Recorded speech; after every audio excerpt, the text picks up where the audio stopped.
Welcome to the Assembly Committee on Education. Will the Secretary please call the roll? Assembly members De Silva, Dahlia, DeLong, Flanagan, Hanson, Hardy, Hunt, Koenig, LaRue Hatch, Mosca, Orentlicker, Chair Torres Fawcett. Please mark Assemblymember Orentlicker absent, excused, and present when he arrives. Welcome to the audience here in Carson City, those joining us in Las Vegas, and those listening and over the internet, especially our subscribers on YouTube. If you have not yet subscribed, there's less than 60 days available to do so, so please make sure you subscribe today. If you have any electronic devices, please make sure you silence your cell phones and your laptops. If you wish to testify, sign in at the table by the door, and please provide your card to the committee assistant. When testifying, please turn on the microphone, clearly state your name, spell your name, and state your affiliation, if any, for the record. Then turn the microphone off each time you are done speaking. Copies should have already been submitted to our committee staff. Members to the public may provide testimony in a bill either in person or by phone. Please check the agenda for the telephone number and ID.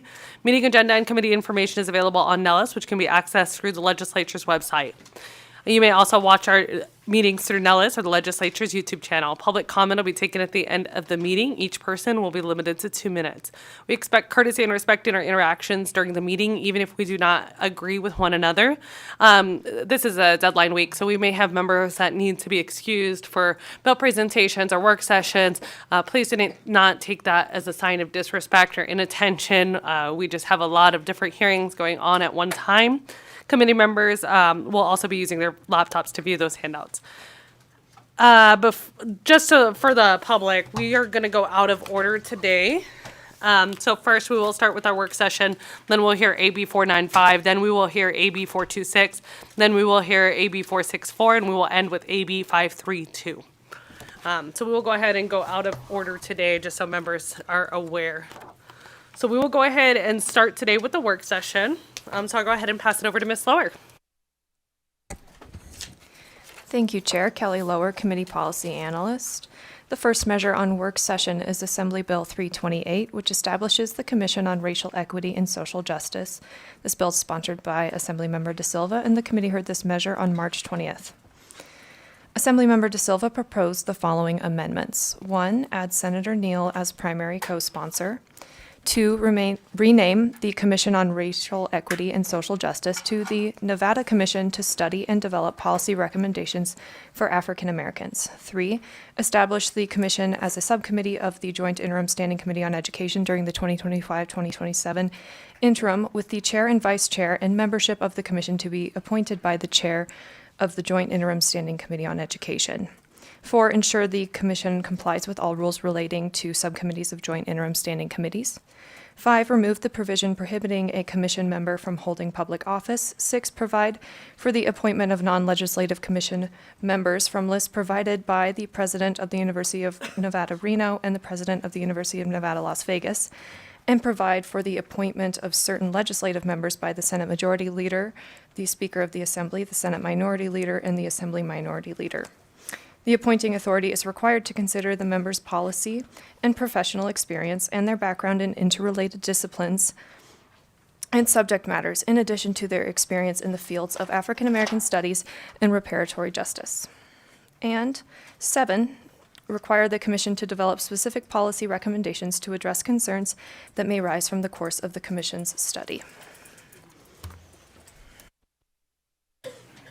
Members, are there any questions in regard to the amendment? I don't see any questions at this time. I will accept a motion to amend and to pass. I have the motion from Assemblymember Dahlia. Do I have a second? I have a second from Assemblymember LaRue Hatch. Any further discussion? At this time, we'll go ahead and take a vote. All in favor, please say aye. Aye. Any opposed, nay? Nay. Can the nays raise their hands? Assemblymember DeLong, Assemblymember Koenig, Assemblymember Hardy, and Assemblymember Hanson. At this time, this motion does pass, and I will assign that floor statement to Assemblymember De Silva. We will proceed with AB 383. Thank you, Chair. The next measure on work session is Assembly Bill 383, which establishes provisions relating to programs of high-impact tutoring. This bill is sponsored by Assemblymember Hanson, and the committee heard this measure on April 8th. Assemblymember Hansen proposed an amendment to this bill that removes the requirement that the department develop and maintain a list of high-impact tutoring programs and promulgate any necessary regulations to carry out the provisions of this bill. Instead, the amendment permits the State Board of Education to promulgate rules and regulations relating to the criteria outlined in subsection 2 of section 1, which a high-impact tutoring vendor would have to meet for a school district or governing body of a charter school to contract with such a vendor to provide high-impact tutoring services for pupils in the school district or charter school. Members, are there any questions in regard to the amendment? At this time, I will accept a motion to amend and do pass. I have the motion from Assemblymember Mosca, and I have the second from Assemblymember LaRue Hatch. Any further discussion? All in favor, please say aye. Aye. Any opposed?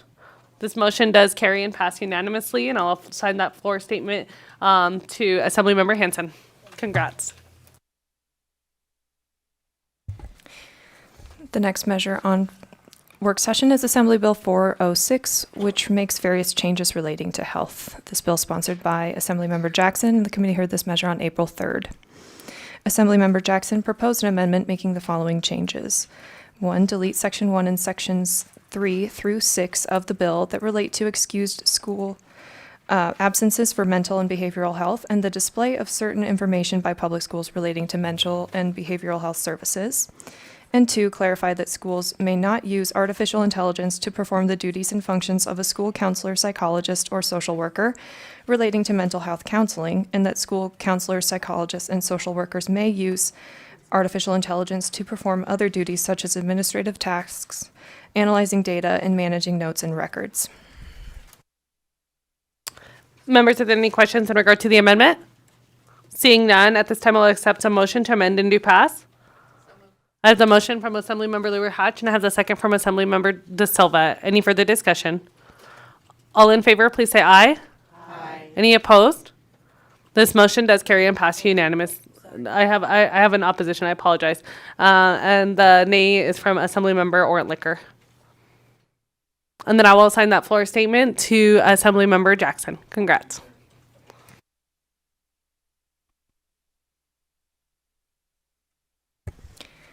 The next measure on work session is Assembly Bill 454, which enacts a smart heart law for public and private schools. This bill is sponsored by Assemblymember Nadeem, and the committee heard this bill on April 8th. Assemblymember Nadeem proposed an amendment for this bill making the following changes. 1, replace the definition of school athletic activity in Section 1 and Section 5 with the definition included in Section 6 of this bill, which provides that a school athletic activity is an interscholastic activity or event governed by the Nevada Interscholastic Activities Association, any other interscholastic activity or event involving an organized athletic game or competition against another team, club, or entity, or any practice or preparation for such an interscholastic activity or event. 2, remove Sections 2 through 4 and Sections 6 through 8 of this bill, which requires the development of model athletic emergency action plans and the maintenance of AEDs for all high schools in the state. 3, add sections to the bill amending Nevada Revised Statutes 388.243 and 395.1687, relating to the development of emergency plans to be used by public and private schools, respectively, in responding to certain events to 1, require each Emergency Operations Plan Development Committee to develop a plan to address heart-related emergencies, and 2, authorize each Emergency Operations Plan Development Committee to consult with a medical professional whose scope of practice includes response to cardiovascular emergencies or a national organization focused on cardiovascular health when developing the plan. Members, do I have any questions in regard to the amendment? Vice Chair De Silva, I think you had a clarification you wanted to make for AB 454.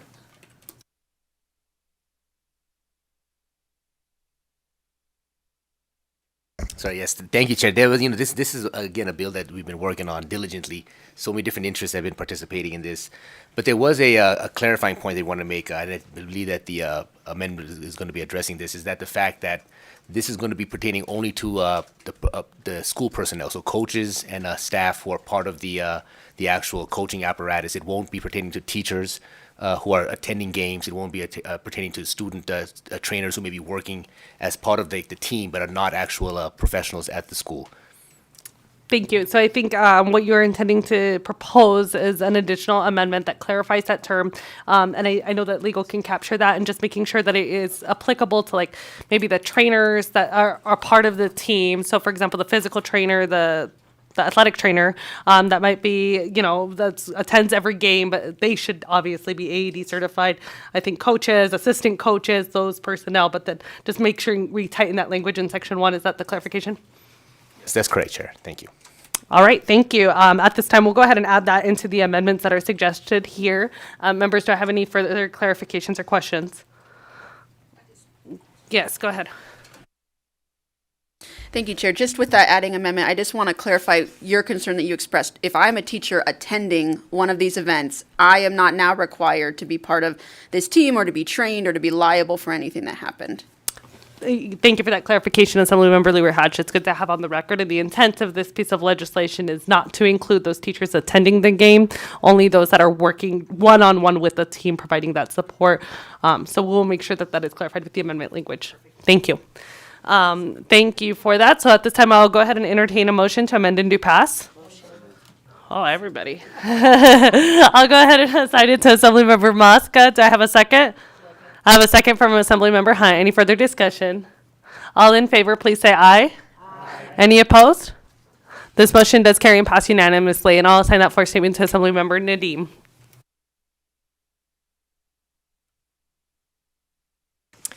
Thank you, Chair. The last item on work session is Assembly Bill 465, which revises provisions relating to education.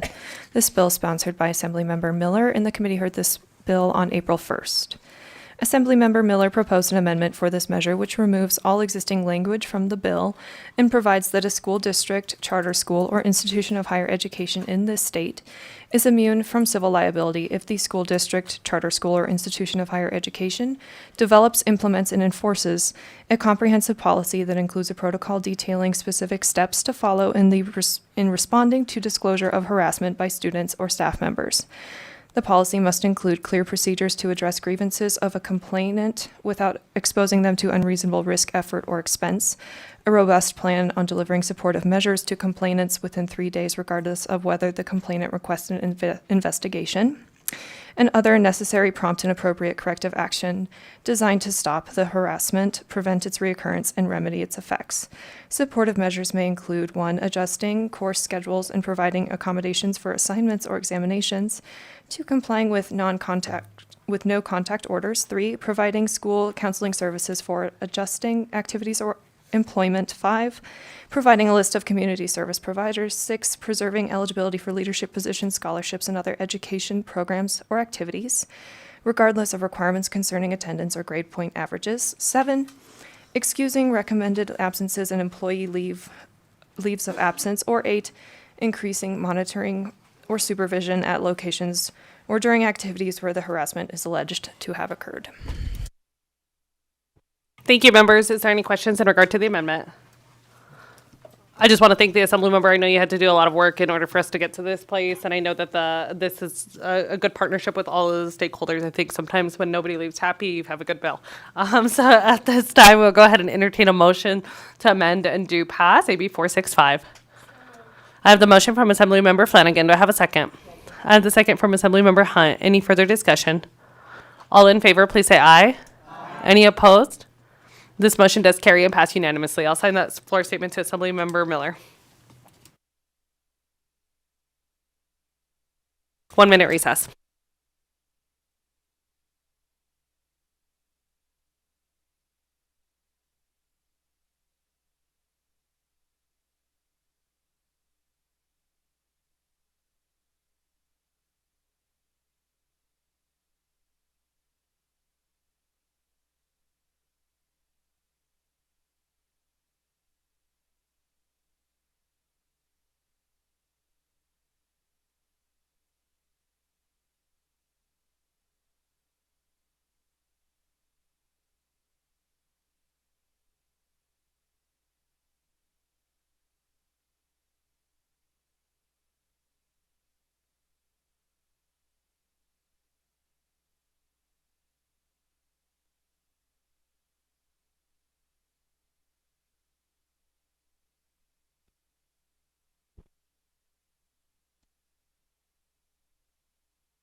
I will now open the hearing on AB 495, which revises provisions relating to charter schools.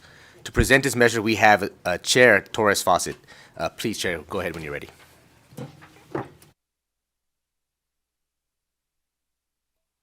Thank you, Vice Chair De Silva and members of the hardest working Education Committee. I am Assemblymember Selena Torres Fawcett, representing Assembly District 3, and today I'm going to be presenting AB 495.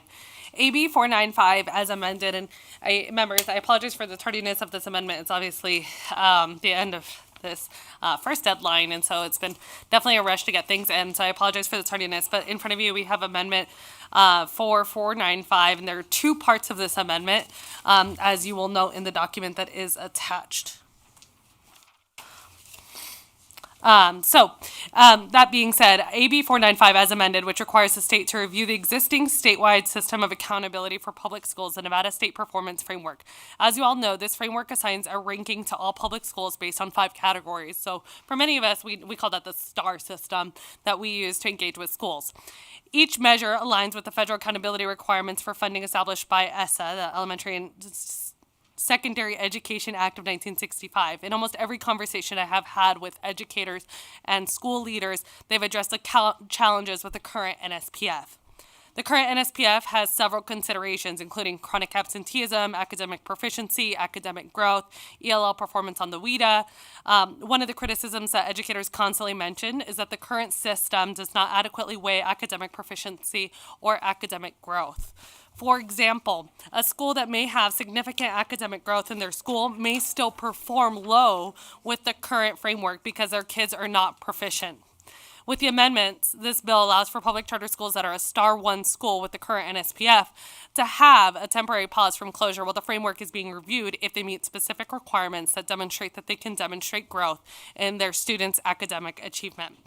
In response to these challenges, AB 495 introduces a more nuanced system by allowing charter school sponsors, that would include the SPCSA and districts, the flexibility to forego mandatory closure if they can demonstrate that the school is making meaningful progress towards meeting specific achievement and performance targets set by the statewide accountability system.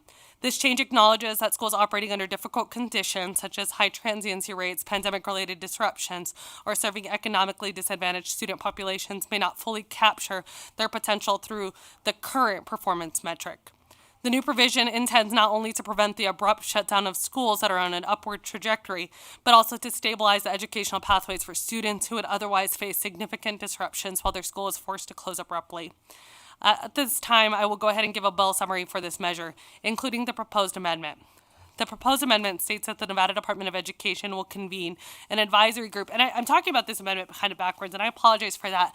But I think that the reason for this amendment, the portion of the latter portion of this amendment, demonstrates why we need the first part of this amendment, which is the bill as drafted before you. And I don't think that it is good policy for us to just pass the part of the bill as drafted right now without also saying that we need to revisit the NSPF, which is a much longer conversation that we as a community need to have. And I think, like I've said, I've heard complaint after complaint about the current inequities of the star rating system. And I do not know an educator that thinks that the current performance framework is an accurate measure of student achievement. And I think that this bill is attempting to close that gap and saying, okay, we recognize that what we're doing is not working, and so we have to revisit it. So for that reason, I'm going to start first with the latter portion of this amendment, which states that the Nevada Department of Education will convene an advisory group comprised of representatives from various educational stakeholders in the state, including educational personnel,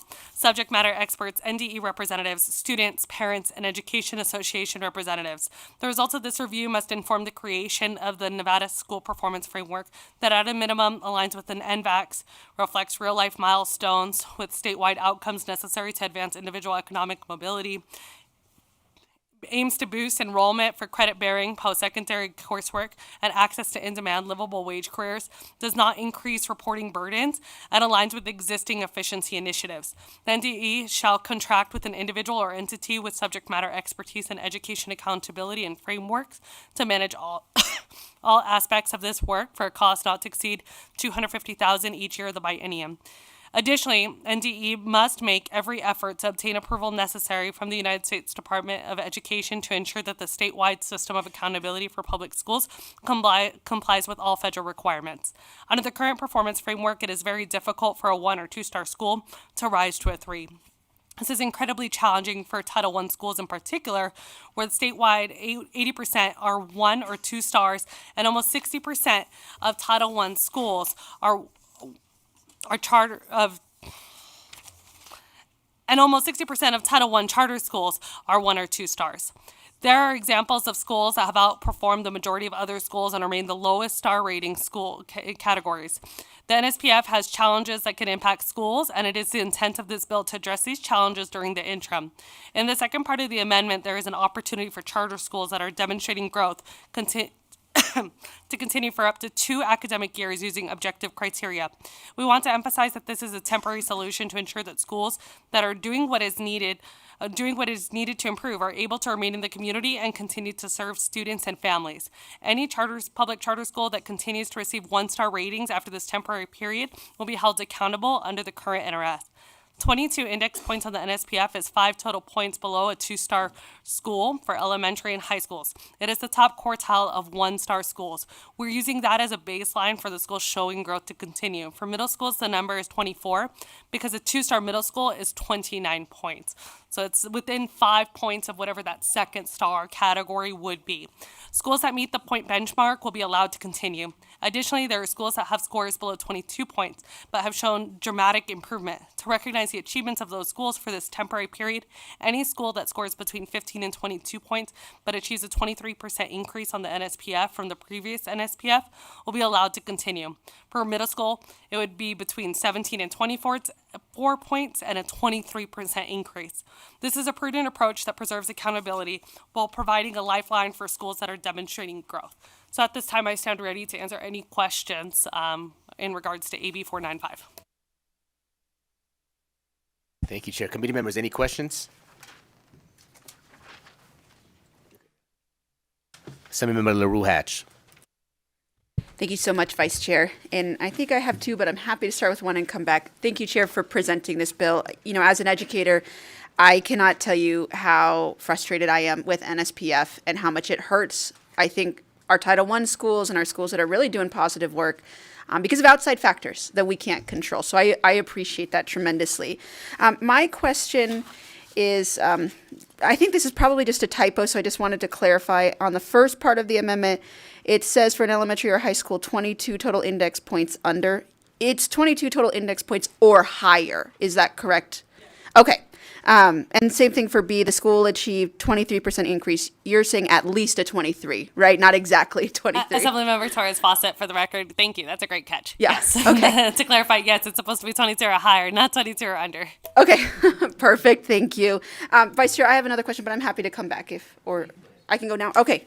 Thank you so much. So my question is about, for this grace period, essentially for charters, I noticed that it expires on October 1st, 2027. I'm assuming that's because that's when the work will be done on the school performance framework, and then they would be back in line with the rest of the system. Is that your intention? Thank you. Assemblymember Torres Fawcett, for the record. And the goal really is to ensure that it's for for this current academic year that we are in, because if we agree that the current NSPF is not the most accurate measurement of school and student achievement. So it would be for the current academic year that we're in, and then the next 2 periods that would be under the current NSPF. So this gives time for the new NSPF to then be implemented, and that NSPF would be implemented in October of 2027 for that academic year of the 2027 and 2028. Next, we have Assemblymember Mosca. Thank you, Chair, for this important bill for our whole state. And my question was just so it's on the record. It's really just enabling, right, for the charter part, because it says that right now they would have to, but it gives the charter holders the choice. Correct. As drafted in this amendment, it says that they are not required to terminate the charter contract. So this would be permissive language then for the SPCSA. I think that's important for the record. Thank you. Next, we have Assemblymember Flanagan. Thank you, Mr. Vice Chair. Thank you, Madam Chair, for this. And I know you live in education every day. For those of us who don't, can you just talk a little bit about the NSPF and how it scores, the 22, what the highest is, where schools fall, just the trends, so that we can give some relevance to the lower tier schools? Thank you. This is a much longer conversation. I don't know if anybody from NDE is here that would like to help support with this answer. But the NSPF, I'm not even sure where to start with the NSPF. But the NSPF is looking at a number of different factors. So it includes like academic proficiency. So whether or not the students are at grade level, and that plays a significant role, right? I'll be honest, as an educator who has always worked in a secondary school system, I've always taught either middle school or high school. You have students that are sometimes coming to you 4 or 5 grade levels below. While there might be certain circumstances where a student can get to grade level by the end of that year, if I have a student in 7th grade who's at a 1st grade reading level, they're not going to be proficient at the end of the year. But what can happen is that I can have that student grow. I actually had a young lady this year, and she was able to grow from a 1st grade level to a 3rd grade level the first semester. So she's well on her way to hopefully getting to grade level eventually by high school, right? But I don't think it's fair that these schools get dinged because their students are coming to them not proficient. And there can be a number of different factors that might impact a student's proficiency, even in kindergarten, because students should enter with some very basic things, which I think kind of highlights that need for that expansion of pre-K, right? But students should come with some knowledge, the shapes. They should be able to count to 10. They should know their name, right? But there are very basic things that students should come to us with. And so this can all set them back and make it harder for them to get to where where they are. And that doesn't mean that they can't get there. They can definitely get there, but it is a challenge for schools to close those gaps immediately. And so they're immediately dinged, especially in certain populations and certain communities. And so I think, the fact that 80% of public schools are 80% of Title I schools are 1-star schools or 2-star schools, that shows that there's some type of measurement that we are not accurately capturing with the current NSPF that has existed now for 10 years. It's time for us to revisit it. The NSPF does take growth into consideration as well. However, I think there's a lot of conversations about there needing to be a different way that we look at it. I did have some ideas of like, I could legislate right now what the new NSPF is. We could do that.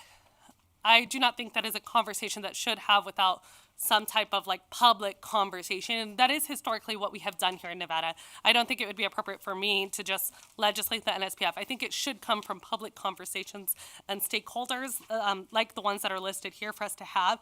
And I think that would allow for us to create a better system to accurately measure where students are.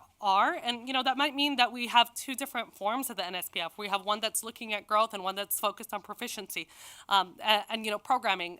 Absenteeism is a factor. And while I definitely think schools need to be accountable for supporting students and creating programs to decrease absenteeism, at the end of the day, if I'm at an elementary school or even a middle school and a kid's not going to go to school, we need the parents to be active. And there's things I can do. I can call home. I send those notices home that I'm legally required to send. I might even show up at their house. But if they won't send their kids to school, as an educator, it's really hard for me to do something about it. And at the end of the day, it's hurting my star rating. And this is something that we're seeing in every school, in every district in the state. Assembly members, any other questions? Okay, Assemblymember LaRue Hatch. Thank you, Vice Chair. For one more bite at the apple, one thing I noticed in the Second Amendment, or the second page that I think is really important, is it does not increase reporting burden and it makes sure it aligns with an existing initiative. So I would imagine your vision here is that we're not adding something new, we're not adding more paperwork, we want something that we can implement with what we're already doing or what's already available. Is that accurate? Assemblymember Torres Fawcett, for the record, thank you for that clarification. Yes, we don't trying to create 2 different performance frameworks that now we have to measure 2 different types of state testing and more testing. That's not what the goal is. It's really for us to just make sure that maybe we're relooking at what the current requirements are and amending those, changing those, and then changing how we're the evaluating system, what the metrics are to perform well in that exam. Assemblymember Hanson. Thank you, Vice Chair, and thank you so much for bringing this, really more of a statement of just that I think many of us, but I'm kind of that squeaky wheel. It's always talking about proficiency and all that, and that is so important. But I have learned in my tenure here since 2019 that there are things that we can't measure per se, that we should take into consideration. And so I just want to lend my support that I appreciate, like, I call this a stay from, what would be required of NRS 388A. And that the idea that we would look at this and evaluate, the Nevada statewide performance framework or proficiency framework is super important, and I've learned that in serving here. So I just want to say thank you. I like the engagement that you're going to have in the interim, and so if this bill were to go through, so just want to, as the voice that tends to be that one that's kind of the squeaky wheel about proficiency, I see this as completely compatible, even though we're dealing with one-star ratings, that I think we really do need to examine what we're not measuring, because we are seeing some successes in these Title I schools that have 1 star, but it's not necessarily fairly reflected in the way the framework is set up. So thank you for that, and I look forward to how this rolls out.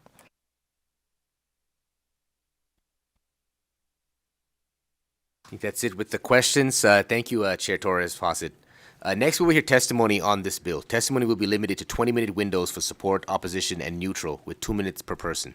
We will start here in Carson City, followed by Las Vegas, and then the phones. Please keep remarks to the point and remember to state and spell your name for the record. First, we'll hear testimony in support of AB 495, and we'll start here in Carson City.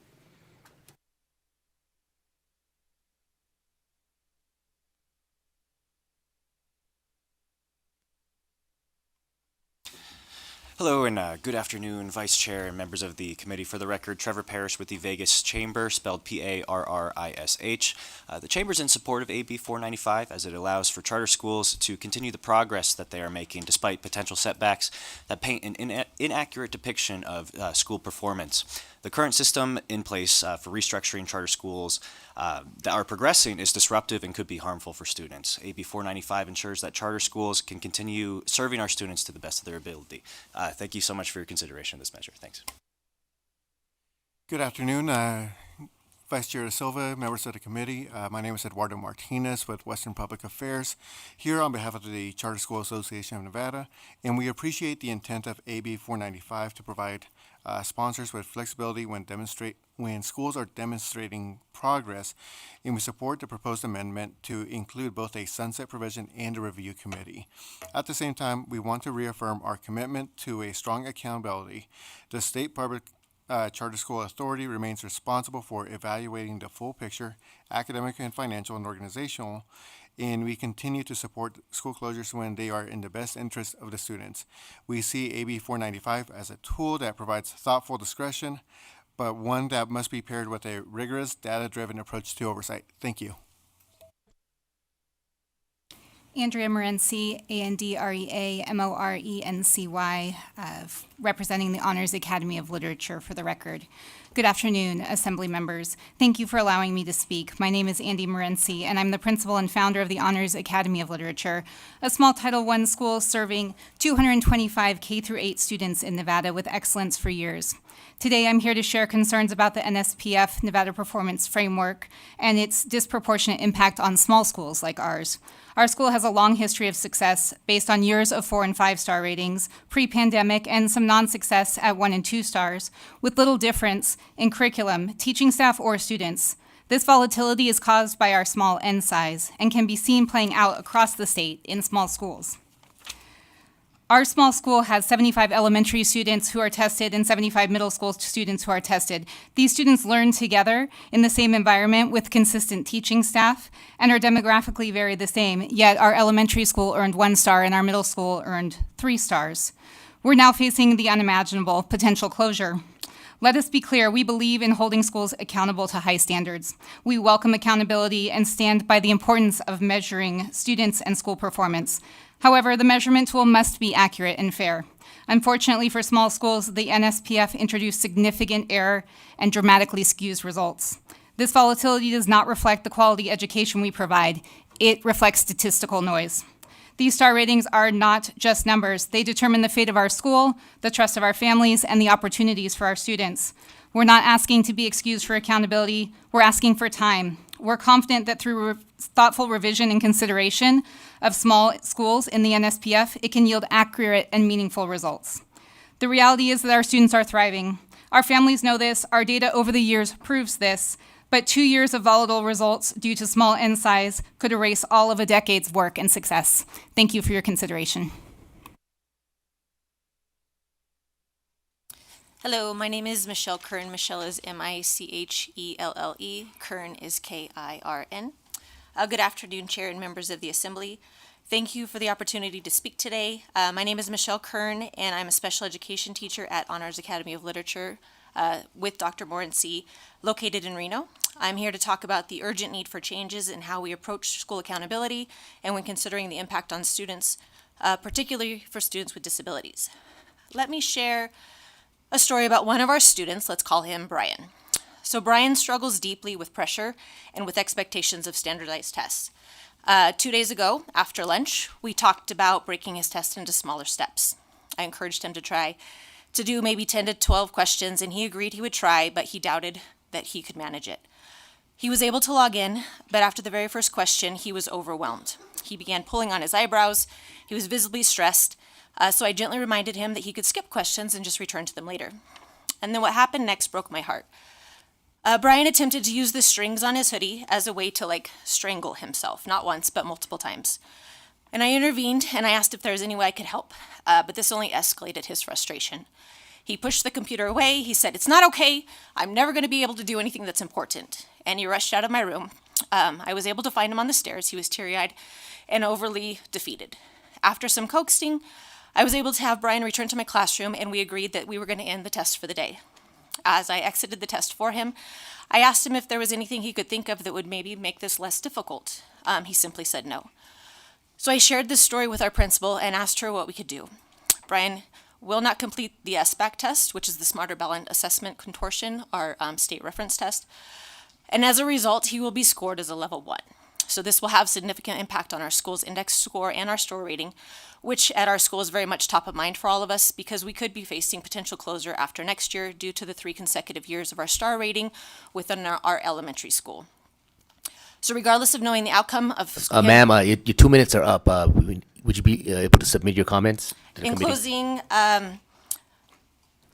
I believe that I hope you consider this as you look at the Assembly Bill 495 and the impact it will have on the schools. Thank you. Okay, thank you.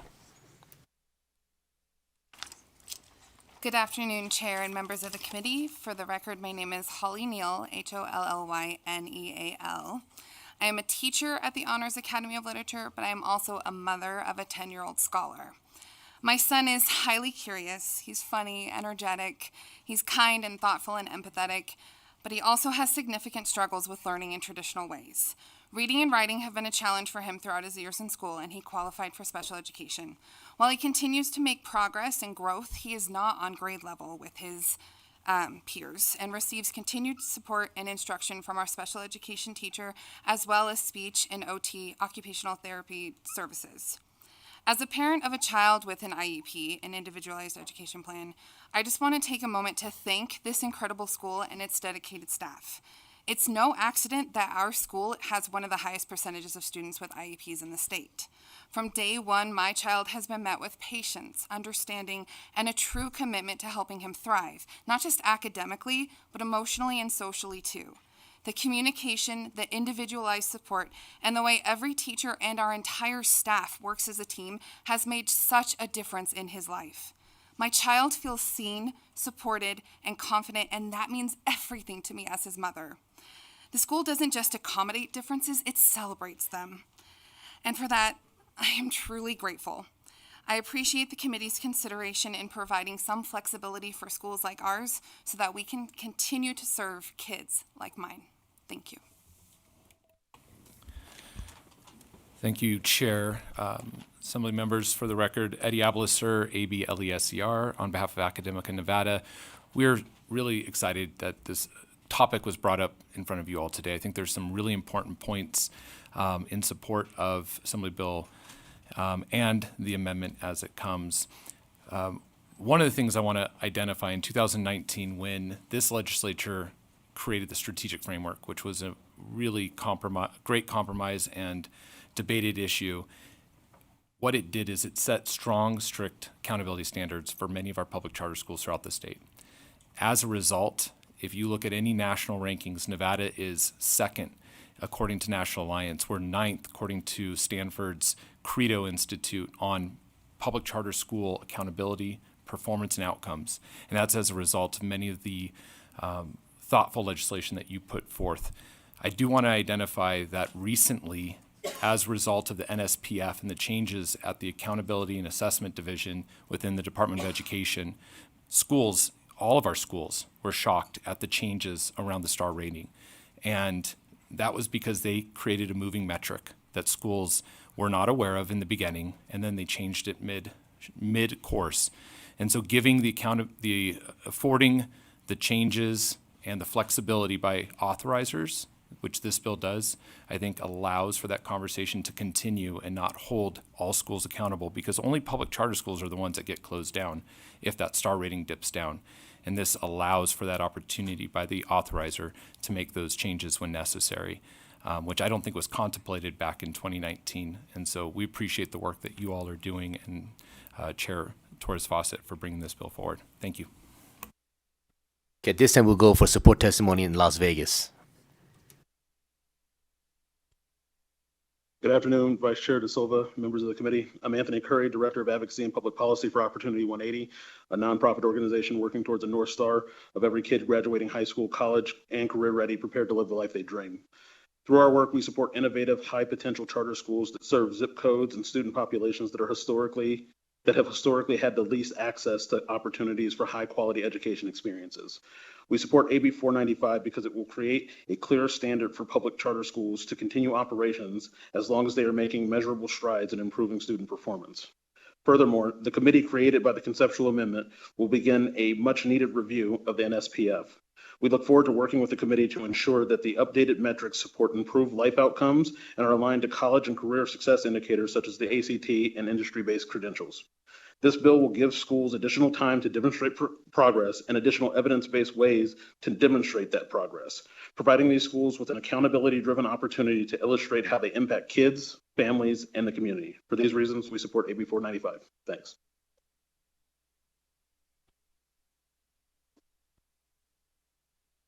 Good afternoon. My name's Nicole Schaefer, for the record, Nichole, last name Shaffer.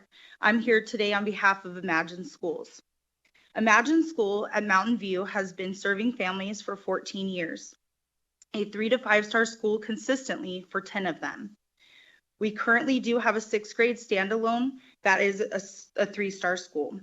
Throughout the pandemic, staff turnover was at an all-time high, with nearly 80% of our staff, including our teachers, leaving. Fortunately, we have had several members of our leadership team and a few key staff members commit to rebuilding and increasing our academic growth. Currently, ISMV is a Title I school and home to 660 students this year, with averaging about 690 per year. We are a solid part of our community. 3 years ago, prior to our dip in star ratings, we proactively mapped out a plan to improve student outcomes through a rehiring process, adopting a more rigorous curriculum, and a commitment to student growth, and a long-term plan of getting back to 5-star schools. Our students, staff, and families deserve consistency and the opportunity to continue to preserve our legacy, and serve our community. This bill, AB 495, will give us the time that we need to do so. On behalf of the students, families, and faculty of Imagine Schools at Mountain View, we want to thank you for your time and consideration this afternoon.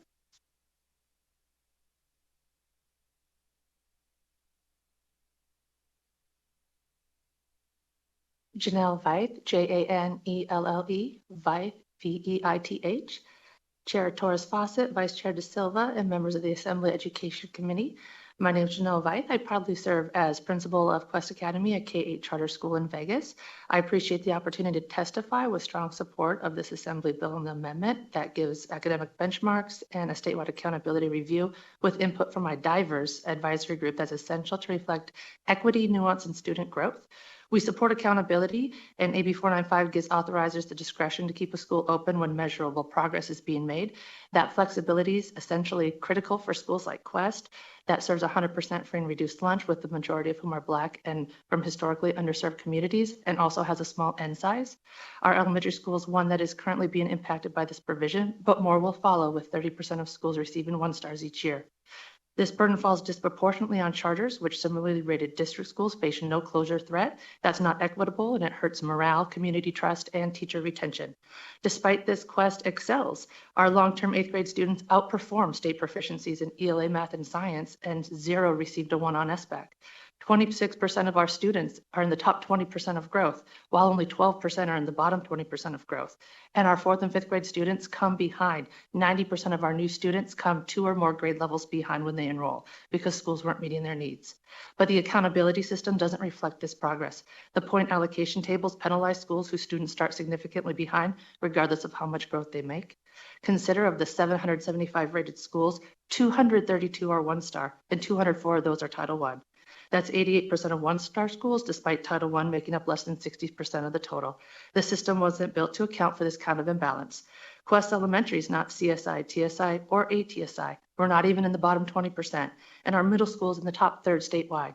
Yet closure is threatened for next year. But like many school students serving students of color and poverty, we're penalized by metrics that don't capture real growth. AB 495 offers a fair, responsible path forward. And so on behalf of Quest Academy, I urge your support. Thank you.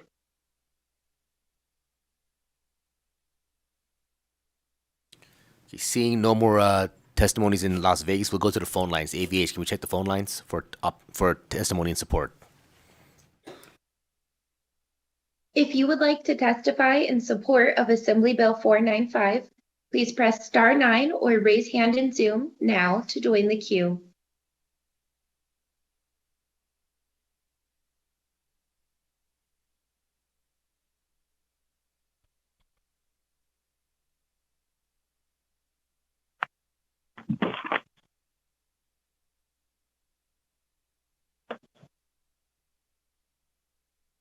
Caller ending in 655, you are unmuted. Please begin when ready.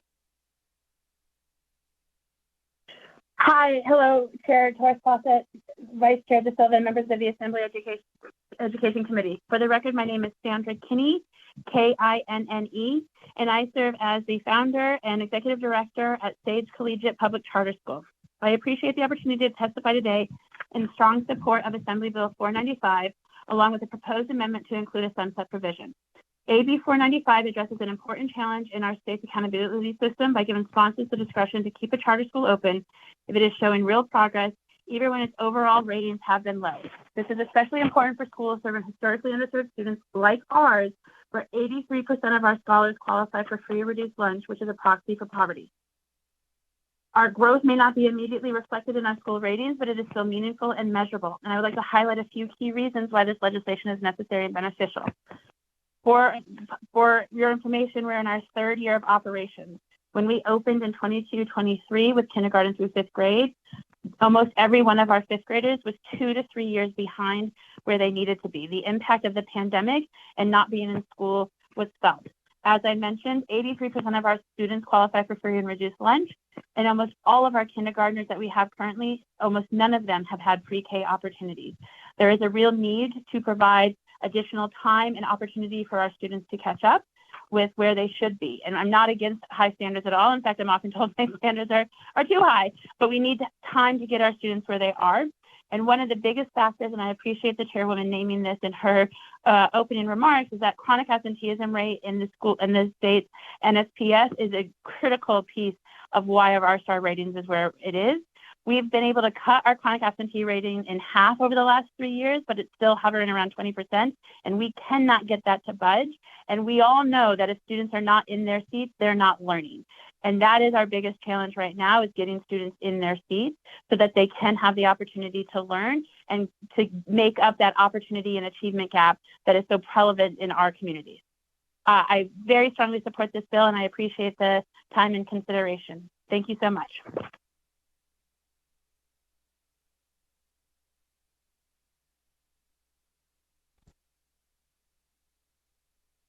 Good afternoon, Chair Torres Fawcett, Vice Chair De Silva, and members of the Assembly Education Committee.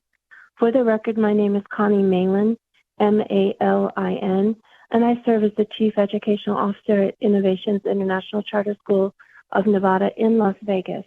We serve some of the most needy students in our particular area, in the downtown area. We are a Title I school and have been for 19 years. Over the last few years, we've graduated 95 to 100% of our students at the high school level who've gone on to receive full ride scholarships at many universities. We have a very large population of second language students. More than 75% of them have not been in a preschool experience prior to entering our kindergarten program. We've always had an extended school day with wraparound services for our students and our families. Prior to COVID, we reached 3-star status at the elementary, middle school, and high school levels. Ran into problems with parents who are very impoverished, not having computers and internet access at home. We found ways to provide those for them so they did not lose any academics. Since then, we've been working to get our parents re-engaged back in the community. They're worried about immigration laws and things that are happening right now, so we're trying to regain their trust. I'm in strong support of AB 495, as if you, when we look at the NSPF, the portion at the elementary level that hurts us continually is the chronic absenteeism, because that's the only category for measuring student engagement at the elementary school. I'd like to thank you for listening and for your support, and I strongly encourage you and urge you to vote for AB 495. Thank you.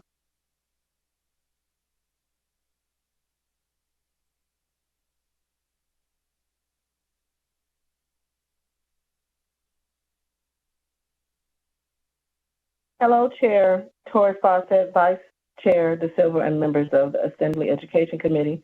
For the record, my name is Dr. LaShawn Fredericks, LaShawn Fredricks, and I serve as a high school principal at the Delta Academy. I appreciate the opportunity to testify today in strong support of Assembly Bill 495, along with the proposed amendment to include a sunset provision. AB 495 addresses a critical challenge in Nevada's accountability system by granting sponsors the discretion to keep a charter school open if it is showing real progress, even when overall ratings may be low.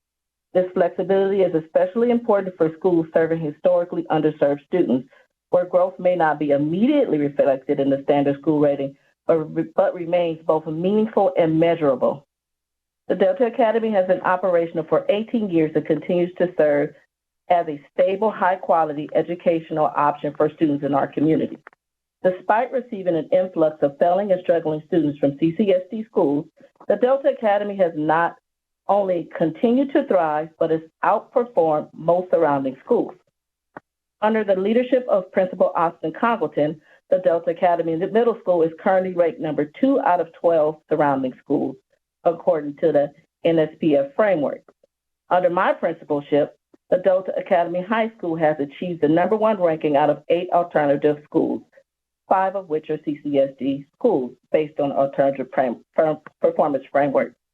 This success stands as a testament to the quality of educational services that charter schools in Nevada provide to Nevada students and families. Thus, we support Assembly Bill 495. Thank you, Chair Torres, Fawcett, Vice Chair De Silva, and members of the Assembly Bill for your time. Thank you. Assembly Committee, for your time. Thank you so much. There are no additional callers choosing to testify at this time. Okay, thank you. Next, we'll hear testimony in opposition to AB 495. We'll start first here in Carson City. Okay, seeing none, we'll go to Las Vegas. Doesn't seem to be anybody in Las Vegas. AVH, can we check the phone lines for opposition testimony to AB 145? 495, I'm sorry. If you would like to testify in opposition to Assembly Bill 495, please press star 9 now or raise hand in Zoom to join the queue.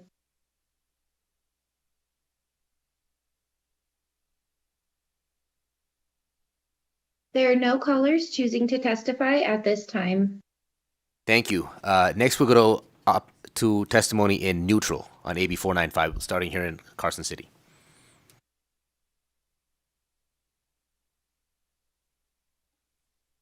Good afternoon, Chair and Committee. Dawn Echeverry, President, Nevada State Education Association.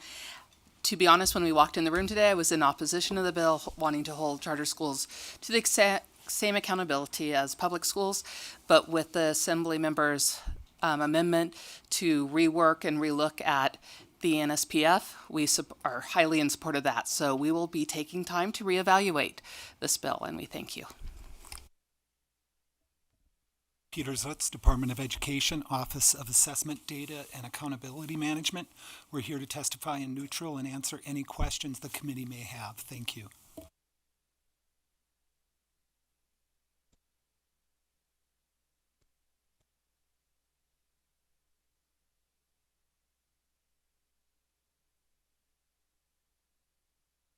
Yes, thank you. We did have a question coming from several community members here about how the NSPF actually works. I know that was asked earlier. Would we be able to answer that, sir? Peter Zutz, thank you. Indeed, the NSPF per ESSA of 2015, late 2015 in December, complies with the federal regulations requiring every state to annually report meaningful differentiation of school performance. That's the ESSA language. The Nevada School Performance Framework, or NSPF, complies with that. Work began early 2016 on the NSPF. The work was a collaborative effort between the Department of Education and our counterparts in the districts, as well as a wide variety of stakeholders across Nevada. That work took about a year and a half or so. The first year that the NSPF was launched, it was only elementary and middle schools, and then the second year we, for the first time in Nevada, rated all schools, middle and high, on the NSPF, and that is the current NSPF in place. This September, per NRS, September 15th, will be the fifth year all three levels of schools will be rated under the current NSPF. ESSA provided very broad guidelines. ESSA was focused to give control back to states to measure what's meaningful for that state. Do I need to be conscious of the time? Yeah, please proceed, sir. Thank you. I appreciate it. What that allowed was very broad guardrails. For example, the NSPF, each one of the school levels has an achievement indicator. The achievement indicator are assessment results. Some of the levels have closing opportunity gaps and growth. And there's a number of other measures that roll up into indicators. So how the NSPF works is, at the base level, there's measures, individual measures that roll up into one of 5 indicators at every school level. Each one of those measures, as you heard earlier, has a point well, not each one, but many of them have a point attribution table associated with them. So in other words, a certain level of chronic absenteeism, a certain level of achievement, of graduation rate, achieves a certain or earns a certain level of index points. Those index points at the measure level roll up to the indicator. Each indicator has a maximum number of points. Achievement and growth being highly weighted, heavily weighted. And I want to stress that growth is heavily weighted in the current NSPF. And the reason for that is when we were working through this with our districts and stakeholders back in 16-17, they said, what's more important, demonstrating where kids are right now or demonstrating that students are moving in the right direction? And that's what growth does. It assigns points when students are moving where they need to go. Just to say it, growth is meeting expectations by grade 8 or within 3 years. So we have a very similar model that's used and approach in other states. I'm going to go back to the specifics of the question. How does it work? So it's measures that some earned points roll up to indicators. Each one of those indicators is weighted. And the total of those 5 indicators at each school level is 100 points. So it would be possible points out of 100. Once we assign an index score, we rank order the index scores, and we have a cut score table. So depending on the score of an individual school, a star rating is assigned. Again, this was all done with our stakeholders, with our counterparts in the district. I hope that answers your question. Thank you. Thank you. We did have one question for you, sir, from Assemblymember Hanson. Thank you, Vice Chair, and thank you for taking our questions. Could you maybe tell us, if you have the information available, how many Title I schools are 1 and 2 star? And when I say public schools, of course, I mean traditional and charter, if you happen to know. Thank you, Assemblymember Hanson. Peters, we'll have to get back to the committee with that information perhaps later this afternoon. Thank you. Assemblymember LaRue Hatch, did you have a question? Okay. Okay, we'll proceed now with our next testimony in neutral. Thank you, sir.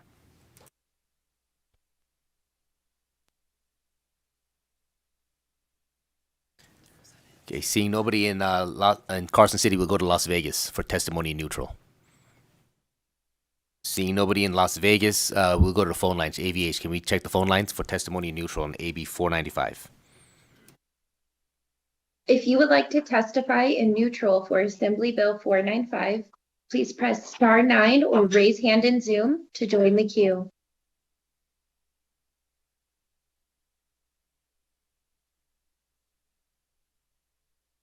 Chair, there are no callers choosing to testify at this time. Okay, at this time, seeing that the chair has no closing remarks, we will close the hearing on AB 495. 1 minute recess.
The Assembly Committee on Education will reconvene, and at this time I'll open the hearing on AB 426, which revises provisions relating to the organization of a large school district. Assembly member, welcome to the hardest working committee in the legislature. Please begin when you're ready. Thank you, Chair Torres Fawcett, and members of the most learned Committee on Education. I am Assembly Member Venice Karras, honored to represent Assembly District 10. I'm joined in Zoom, we'll get her sooner or later, by Rebecca Dirks Garcia. She is a member at large and state legislative chair for the Nevada PTA. Ms. Dirks Garcia also heads the CCSD Parents Group, 18,000 members strong, and sits on 3 SOTs, chairing 2 of them. AB 426 was brought to me by Rebecca from concerns parents have raised regarding input from organizational teams. We will be presenting Assembly Bill 426, which revises provisions relating to the organization of large school districts. I will now begin with a brief background. Assembly Bill 426 builds on a strong foundation in our state for public engagement, oversight, and transparency in matters relating to education. This bill revises several provisions relating to school organizational teams, SOTs, for local school precincts, schools, in school districts with a pupil enrollment exceeding 100,000 pupils. This is currently Clark County School District. More specifically, this bill seeks to enhance transparency, particularly regarding school budgets and site-based decision-making. It also aims to increase family and community engagement through the SOT process. Currently, practices across schools vary, especially in terms of family and community access to SOT meetings and budget information, the election process for parent representatives to SOTs, and how budget details are shared with SOT members. Additionally, the way information is shared by schools and the school district varies, affecting the quality and consistency of the information available to SOTs for decision-making.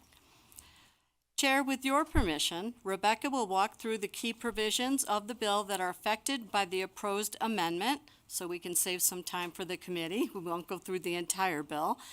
Before proceeding, I would like the committee to know that the amendment has been refined by meeting with representatives from all 3 key stakeholder groups, principals, teachers, and parents. Rebecca, there she is. Take it away. Thank you so much, Assemblymember Karras, and thank you to the chair. Rebecca Dirks Garcia, REBECCA, DIRKS, GARCIA, 3 words, no hyphen. The first part that is touched upon by the amendment is in section 3, where it starts with also provides all expenditures of funds generated by pupils of a local school's precinct must be approved by the SOT for budget adjustments over 80,000 in an elementary school or middle school and 125,000 in a high school. The principal must notify the SOT prior to making such an adjustment and schedule a meeting of the SOT and the school associate superintendent no later than 10 days following the notice of the budget adjustment. Any budget adjustment under 80,000 in an elementary school or middle school and 125,000 in a high school may be approved upon consultation of the SOT and the school associate superintendent. In section 5, the proposed amendment deletes subsection 5 of section 5 concerning procedures to fill vacancies promptly. Section 6 revises the SOT's responsibility regarding assistance in the development and implementation of the plan of operation and the process for handling vacancies in the position of principal. The SOT must convene swiftly upon notification of a principal vacancy and hold a meeting to solicit input from pupils, parents, and staff on desired qualifications. The SOT must establish a list of recommended qualifications for candidates for the school district superintendent to include in the vacancy posting for the position. The school district must then examine a list of at least 5, but not more than 10 candidates. At least 2 members of the SOT must participate in the interview process. I'll hand it back over to the Assembly member. Thank you, Rebecca. Venice Karas for the record. In closing, we're going to make this short and sweet. AB 426 provides changes to emphasize fiscal transparency, collaborative decision-making, and active public participation in the governance of educational institutions. I urge your support for this measure. We will now take any questions. Thank you, members. Any questions? Assemblymember Flanagan. Thank you, Madam Chair, and thank you, Assemblymember Karas, for this bill. I have a couple of questions, so I will ask the first one, and then if there's room, I'll ask the second. You did mention in your presentation that you brought all the stakeholders to the table. So since you did that, what's the percentage in terms of the principals who came to talk about the budget funding? And then if I can ask my second question, I'll find. Thank you for your question, Assemblymember Flanagan. Venice Karas for the record. This was more the representatives of each of these groups. So Ms. Dirks Garcia represented the 18,000 parents. For the principals, we had Jeff Horn and Brad Keating. And for the representing the teachers and staff, we had John Velardita. And it was not a group all at the same time. It was a lot of these, that one group could meet at this time and we would discuss it and what they wanted. And then I went to the other two groups and presented, and then back to the next group. And we just went round and round until everyone said, okay, that's good. Madam Chair, may I have a follow-up? Please follow up. So how did you guys come to these numbers of 80,000 for the elementary, the lower level, and the 125,000 for the high schools when initially you put $1,000 in this legislation? Venice Karas for the record. Rebecca, do you want that one or shall I take it? I can speak to it initially. I think it was to make sure that there's enough flexibility so that the operations State of the your name. schools are able. Rebecca Dirks Garcia for the record.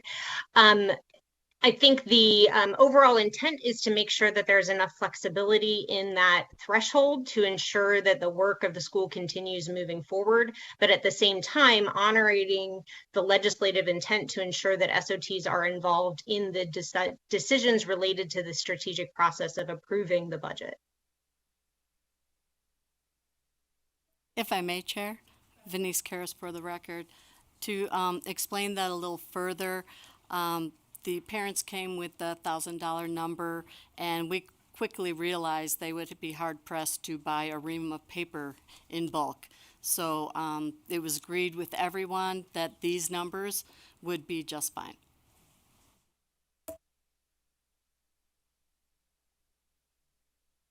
Assemblymember Flanagan, did you have another follow-up?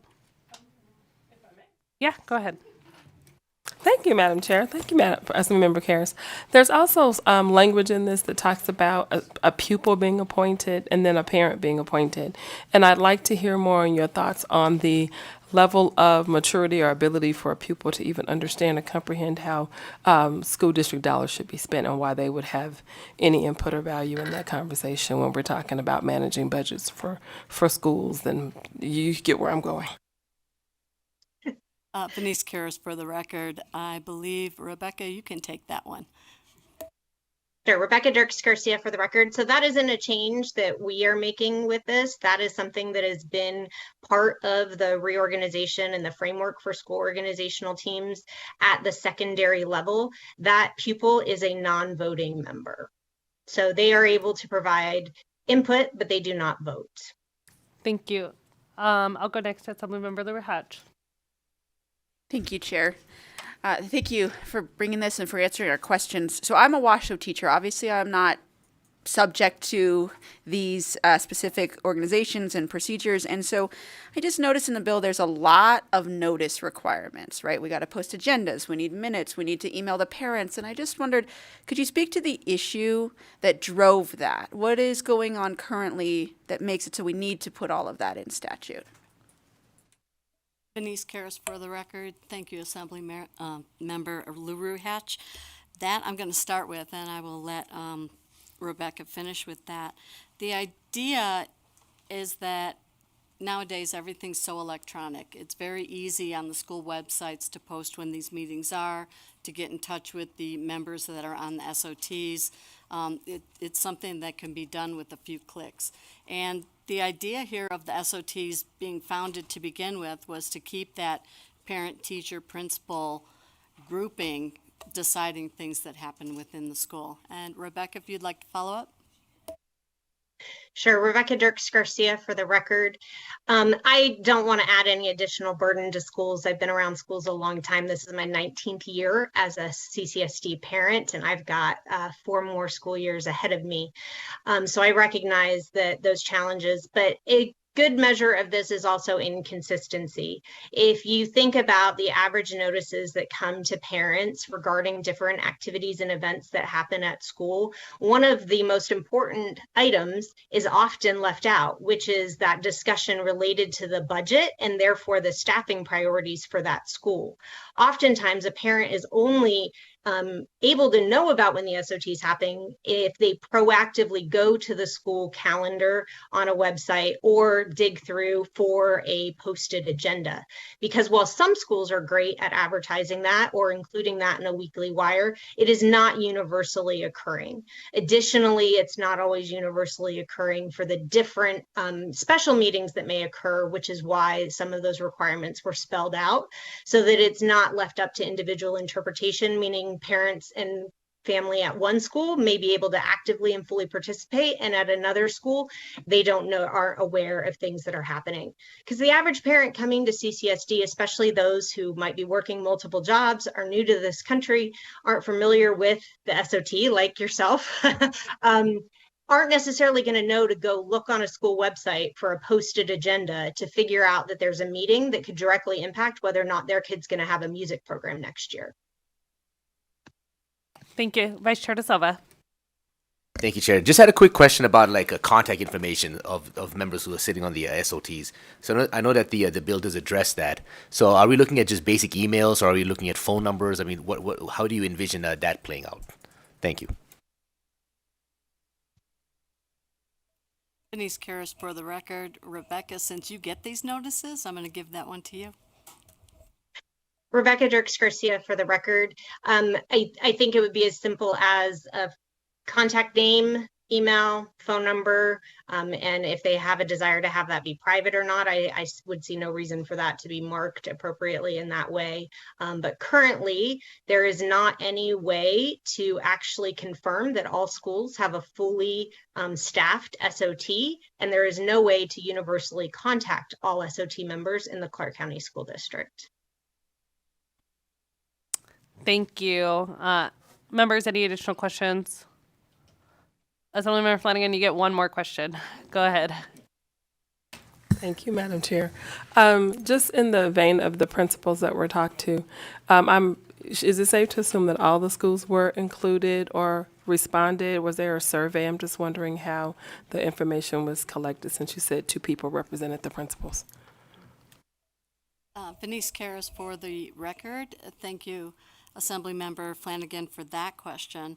When you're dealing with school systems as big as Clark County, you have representatives of these large groups. We did not survey individual principals or individual teachers, but the people that actually represent them as a group, as a whole, are the ones that we spoke with.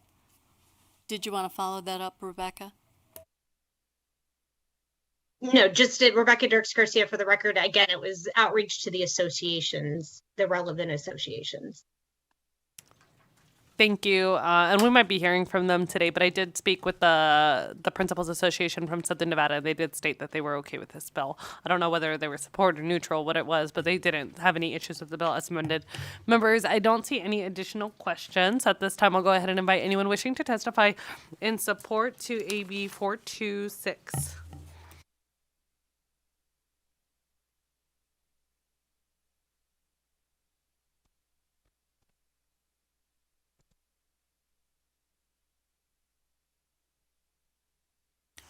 Thank you, Chair and members of the Education Committee. For the record, my name is Joe Hill, Policy Analyst for the Retail Association of Nevada. RAN has been supportive of efforts to localize site-based decisions in CCSD since the 2015 reorganization. We believe that these reforms are necessary but also an ongoing process as we strive to make education more responsive. AB 426 represents the next step in assuring the public that education dollars are being spent wisely and with a direct line of thought to the needs of school community and its culture. Principals play an essential role in creating a productive and progressive culture in which our students can achieve the goals set out by the legislature. That's why we are in support of the clarification language in the bill surrounding how principals are selected and approved. We have seen firsthand about the negative effects to student achievement when the local school site isn't leading that hiring process. AB 426 is a necessary piece of legislation that will help to rebuild the trust that parents, teachers, and students have lost in CCSD. We urge you to support AB 426 and thank you for your time. Hello and good afternoon, Chair and members of the committee. For the record, Trevor Parrish with the Vegas Chamber.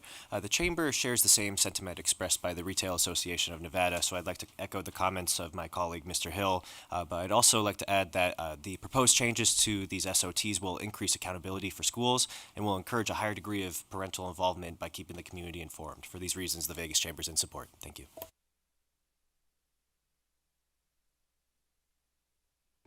Thank you. At this time, we'll go ahead and go to Las Vegas. Please begin when you're ready.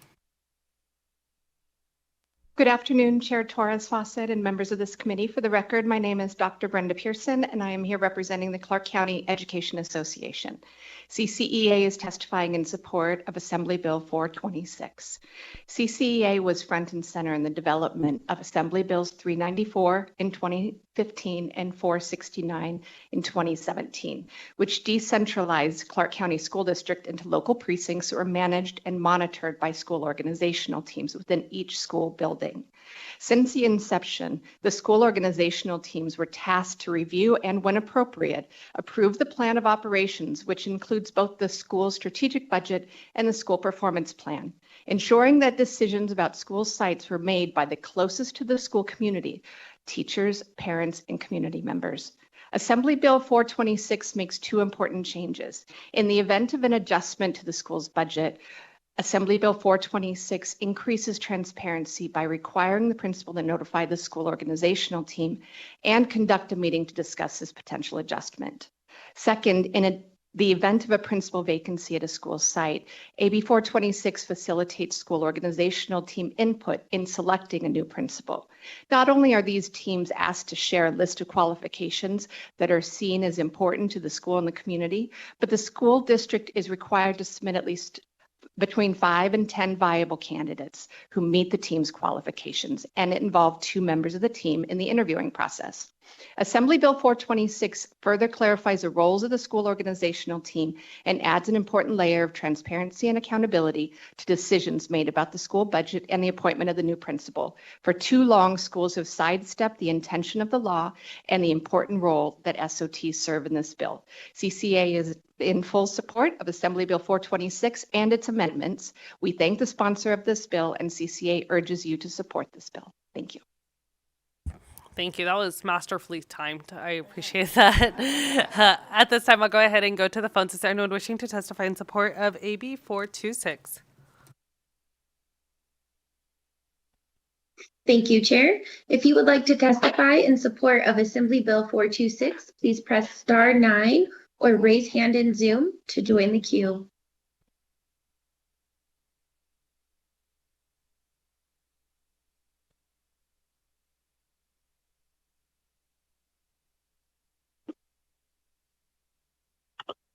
Hello to the hardest working committee in Carson City. This is Abraham Camejo, Abraham, last name Camejo. Hello, everybody from sunny Las Vegas. I am just calling to support Assembly Bill 426. I don't think it's 100% perfect, but I do believe that it is leading into the right way of communicating with our community and to our parents. I also do sit on SOT board at Rancho High School and are pretty involved in our community. So I strongly support this moving forward and for more discussions that could happen. Thank you so much and for your time, and have a great day.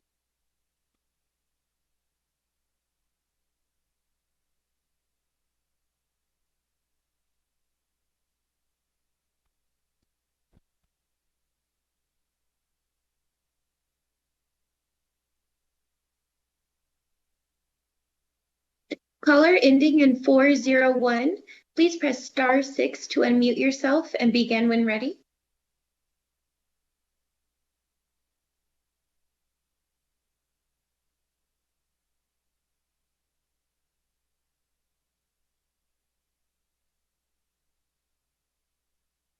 Chair, it appears this caller is not able to unmute and begin. Would you like to proceed? Yes, please proceed. There are no Hello? additional callers to provide testimony. Oh, excuse me. Ma'am, please proceed with your testimony. Hello? Please proceed. Thank you. Hello, my name is Meredith Freeman, Meredith, last name Freeman, Freeman, and I am the mother of 2 Clark County students. I have been a member of the SOT at my daughter's school since SOTs started when they were in kindergarten. They're graduating this year. I am also the current president of Nevada PTA. I support the goal of the reorganization and SOT process to help increase local decision-making and involve all stakeholders in the decision-making process. As an SOT member and in my role with Nevada PTA, I have seen the changes proposed in AB 426 are needed and speak today in support as a parent and on behalf of Nevada PTA. It is essential that families have access to information in order to be fully engaged. It is important that all SOT members have relevant information to provide input and advise on the budget that can be useful to improve schools. Increased transparency, family engagement, and better prepared SOT members will help the schools be more successful. Thank you. Chair, there are no additional callers choosing to testify at this time. Thank you. At this time, we'll go ahead and go to opposition. Is there anyone wishing to testify in opposition to AB 426? I don't see anyone here in Carson, nor do I see anyone in Las Vegas. AVH, is there anyone on the line wishing to testify in opposition to AB 426? To provide testimony in opposition to Assembly Bill 426, please press star 9 now to join the queue.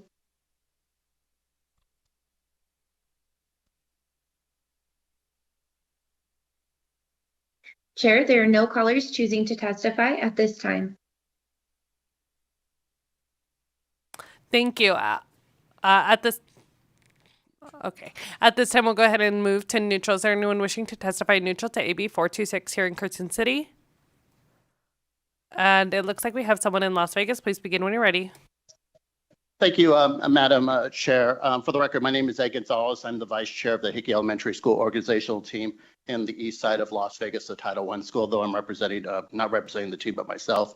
I'm testifying in neutral because many SOT members actually haven't had a chance to look at this. There's over 2,000 SOT members. In fact, many have been working with the State Board of Education, which has an AB 469 subcommittee, who's actually looking to address these issues. The reason I'm talking in neutral is that I do appreciate the Assemblywoman for bringing the bill forward. I think there's some value to it. But the AB 469 subcommittee is looking, most of this item could be put into regulations. Things like when we're talking about the $80,000 for the SOT to approve, if that number is incorrect, we have to come back to the legislature, where if it's in regulations, we can easily adjust to it. I know I talked to the State Board of Education President Katie Dockweiler about it, who is more than happy to have these type of conversations. My fear is that this legislation is actually undercutting the work that the State Board is trying to do. We've seen this happen in previous legislatures as well.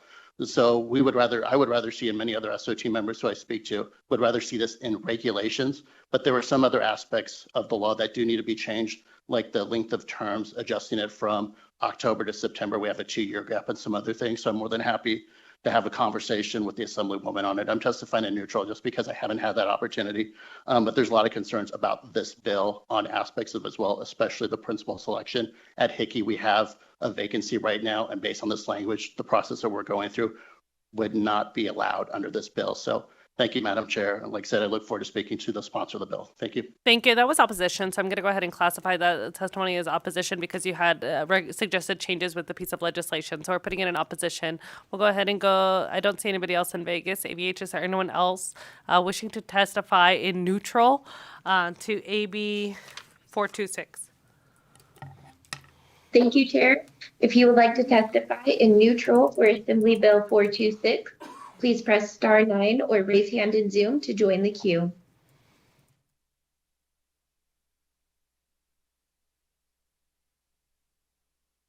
Chair, there are no callers choosing to provide testimony at this time. Thank you. At this time, I'll invite the sponsor for any closing remarks. She's waiving closing remarks. With that, we'll go ahead and close the hearing on AB 426.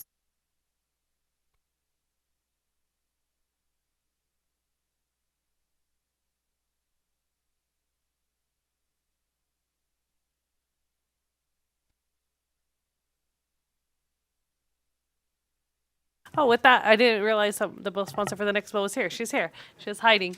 With that, I'll go ahead and open up the hearing on AB 464. Is that 4?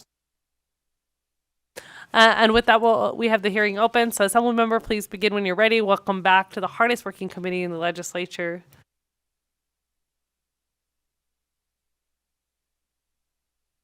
I appreciate that, Chair, but with that little cat nap I was trying to get in over there, I don't know. So with that, thank you so much for having me back again, Chair Torres Fawcett and members of the committee.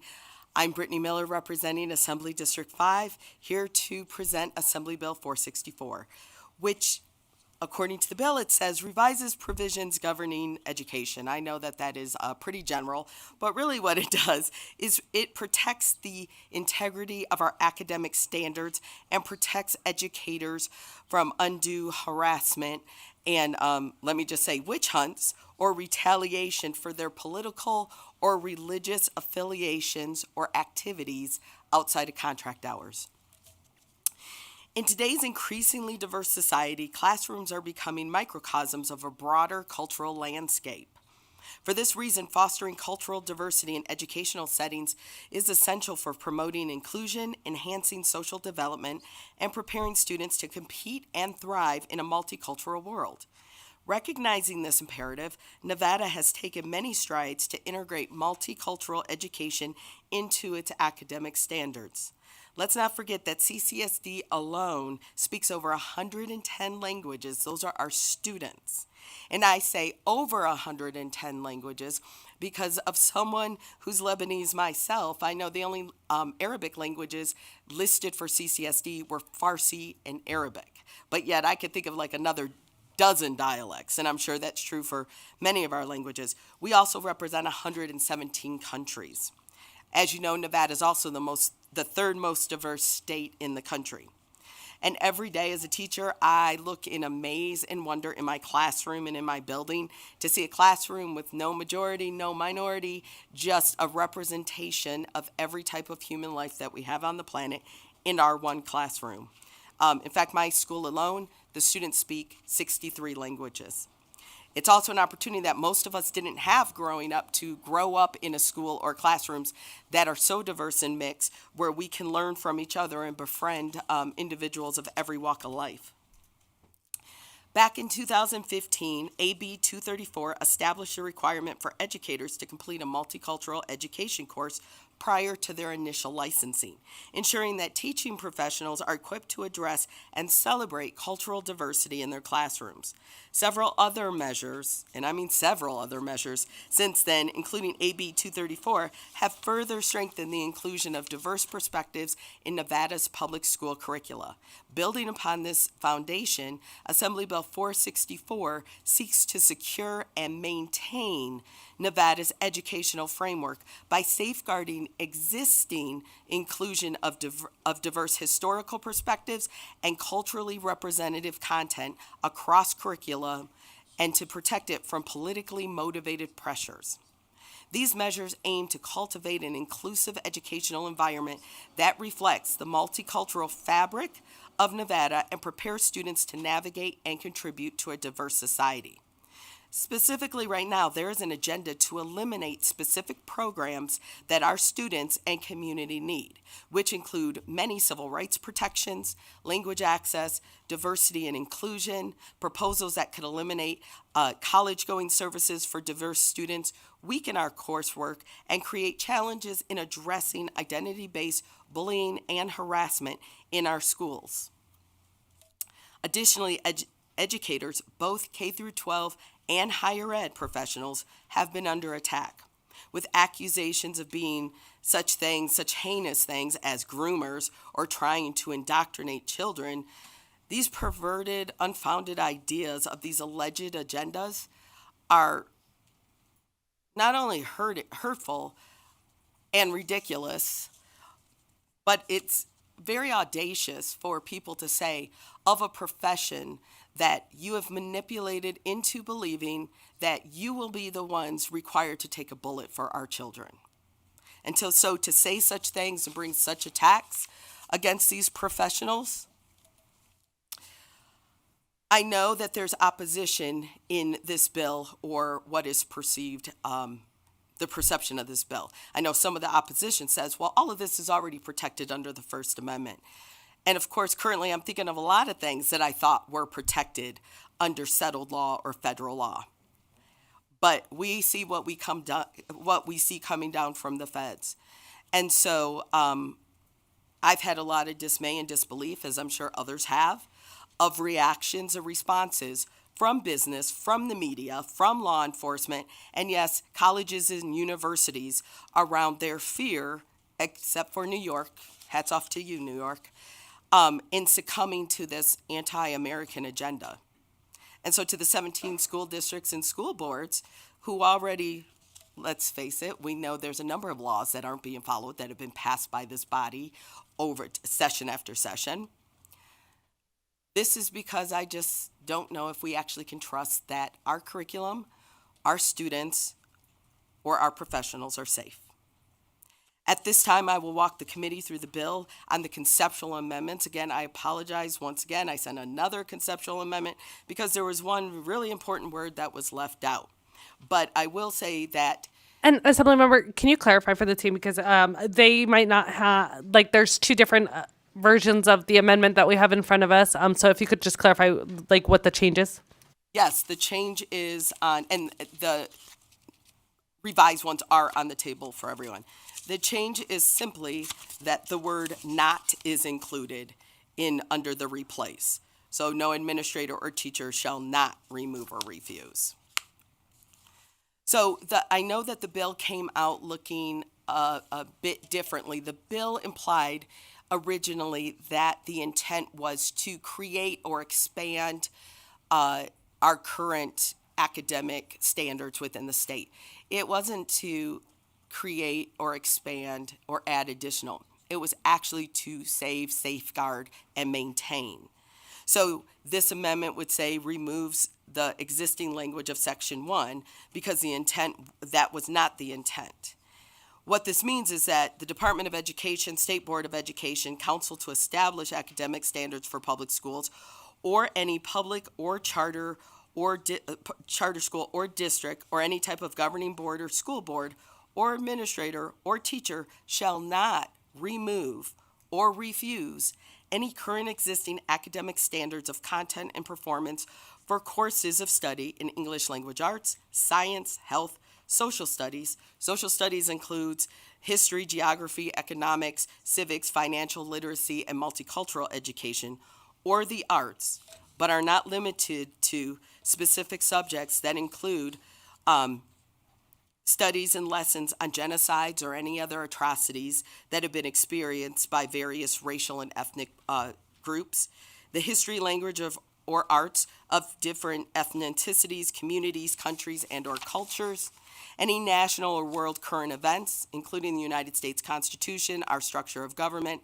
and civic activity and responsibility, anything dealing with socialization, communication, and sensitivity to other persons, groups, and communities, human reproductive, physical, or emotional development, or under English language arts, humanities, music, any form of art created by individuals from or for different diverse backgrounds. Section 2 introduces protections for educators and educational staff in all public, charter, and institutions of higher learning.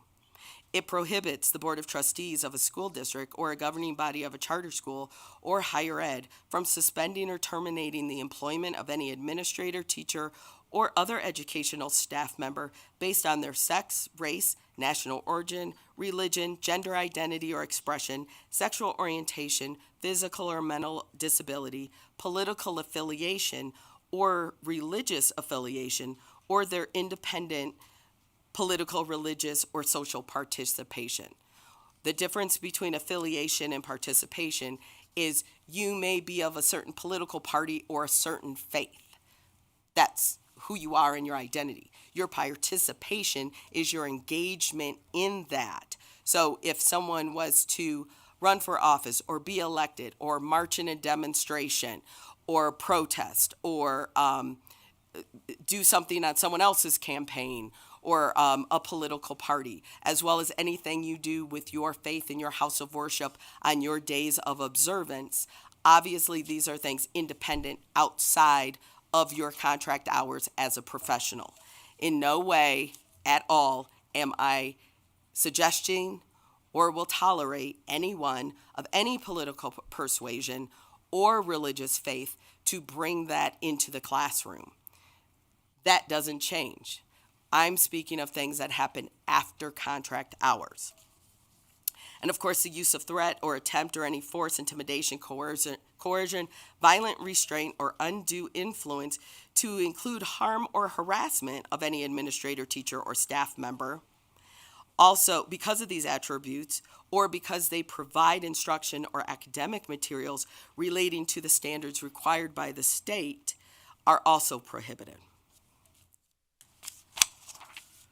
Assembly Bill 464 represents a significant step toward supporting and maintaining the cultural diversity in Nevada's educational system and acknowledging the importance of inclusive curricula in promoting social cohesion, mutual respect, and academic excellence and preparation among students of all backgrounds. As a state, this is where we will stand, and we need to uphold the First Amendment, which is our rights of freedom of speech, expression, and assembly for all Nevadans, including our educators. With that, I want you to remember that these types of protections, specifically the First Amendment, works both ways in all ways. It includes everyone of every political or religious persuasion. And with that, I urge your support on this measure, and I'm available for questions. Members, any questions?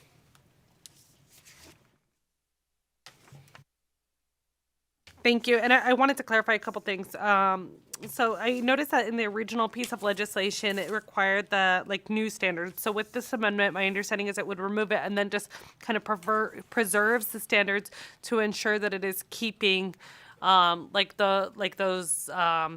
the curriculum that may be available already in regards to current events or history, language, and art of different ethnicities or genocides. Is that correct? Yes, Brittany Miller for the record. Absolutely, Chair. In no way am I trying to, we already have a very robust, rigorous, extensive academic standards and inclusive standards, but it is to protect them so that we, as we see with certain businesses and such that have pulled certain programs, pulled certain things because it's just easier that way they seem, that we don't start pulling our academic standards as well in response. Thank you. Assemblymember Ornlicker. Yeah, thank you, Chair, and thank you for bringing this bill. My question is about Section 2.2 on page 5. And I agree that we should have that. Mm-hmm. But I'm wondering, is there already in code something like this for violence because they didn't like the grade you gave them and they assault you? Is that covered somewhere else? But it should be covered here if it's not. Yes, those are in statute already. But again, I'm not opposed to putting that in. I just believe that this is closer to the intent of the bill. That type of retaliation from a student or parent, or sometimes administrator, because the teacher refuses to change grades, that's retaliation for something else, as opposed to this is what I believe is targeting someone because of their identity. Is there another specific question? Please proceed. Yeah, David Orntlicker, I just want to make sure we're not suggesting that violence for other reasons or attempts to use force are not unlawful for other reasons. Correct. Thank you. I appreciate that, Assembly Member.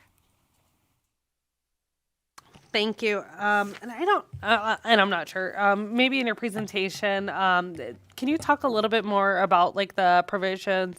Because I do see like some charges. So can you explain what those would be for, and what would have to happen in order for those charges to be applied? Sure. Thank you, Chair. Yeah, if you were for any of the charges of using force, intimidation, coercion, violence, restraint, anything to influence with the intent of harm or harassment, you could be charged and guilty of a Category E felony.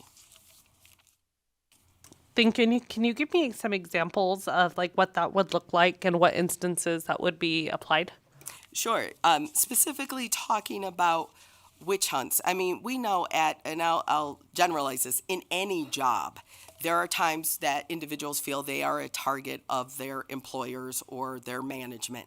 And we know the reality is, if somebody wants you gone and they want to find a reason, they will start pulling at every single thread possible. Those of us in the education system see this all the time. But this is when we look at situations where there is no workplace, and even though they will try, there is no workplace valid reasons or anything going on with the employment. This is because people, and if you're, I know you're all paying attention, especially what happens in social media, the attacks that come on educators, the accusations that come, and it's really nothing more than who that person is.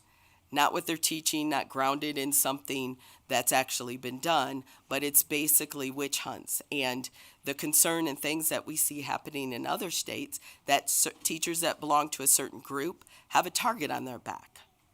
I know that myself included in a group of many teachers that we realized the outrage and the accusations and attacks that we received from parents intensified over one issue.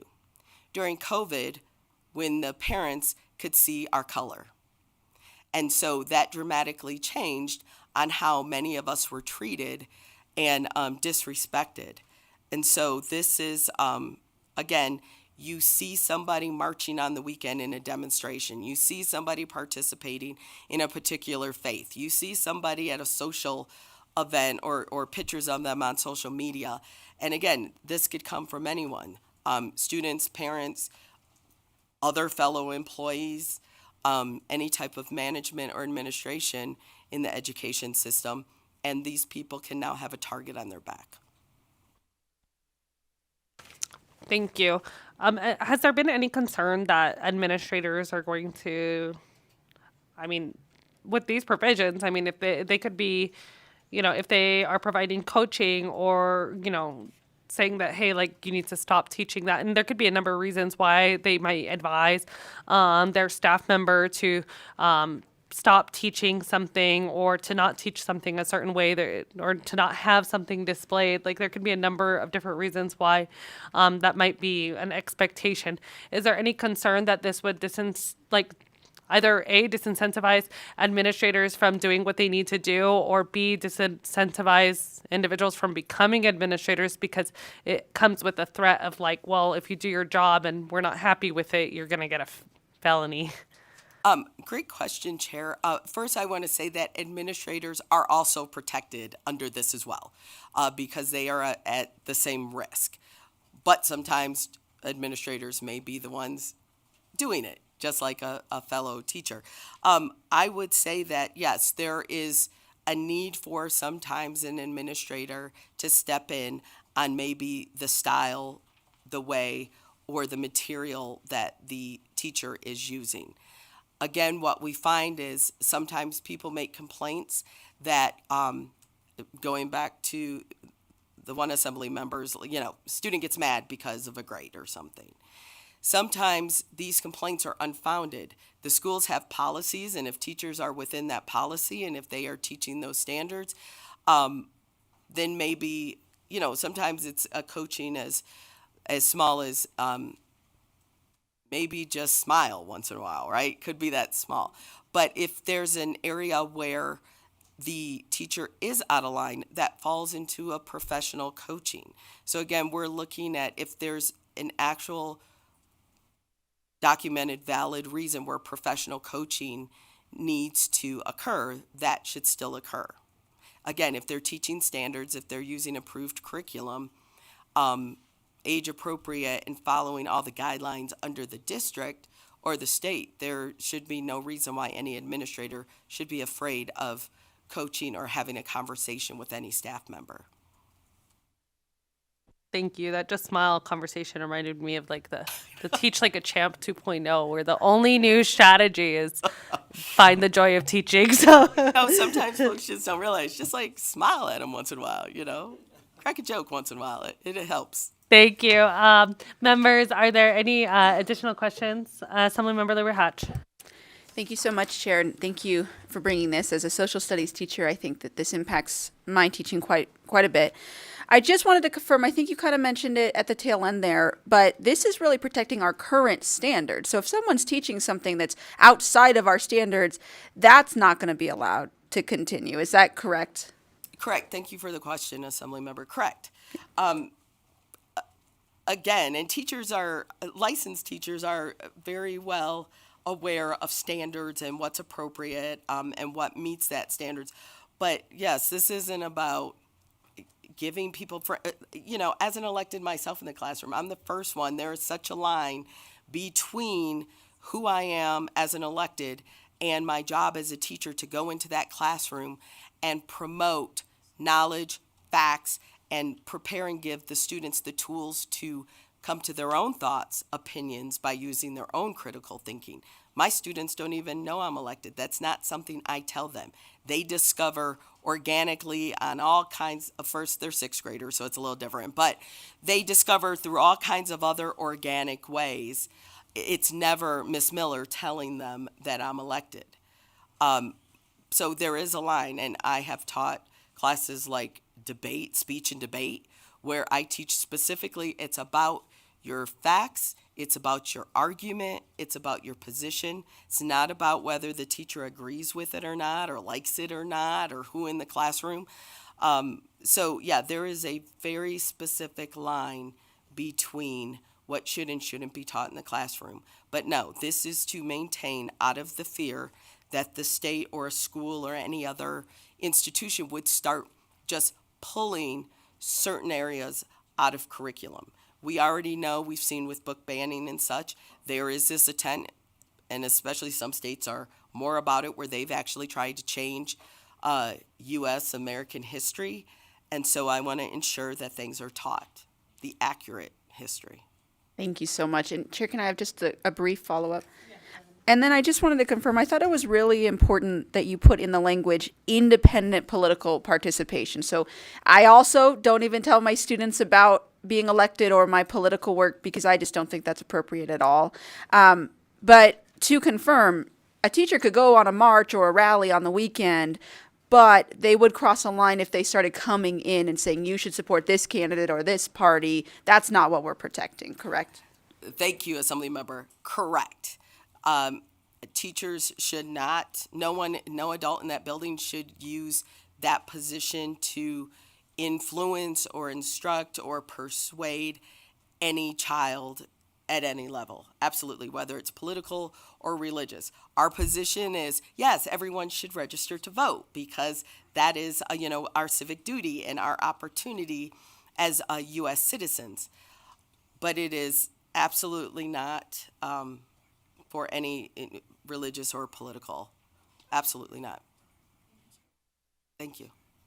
Thank you. Assemblymember DeLong. Thank you, Chair. Based on that response, I just have a question. Would this bill affect the Nevada Faculty Alliance's political lobbying with staff at INCHI?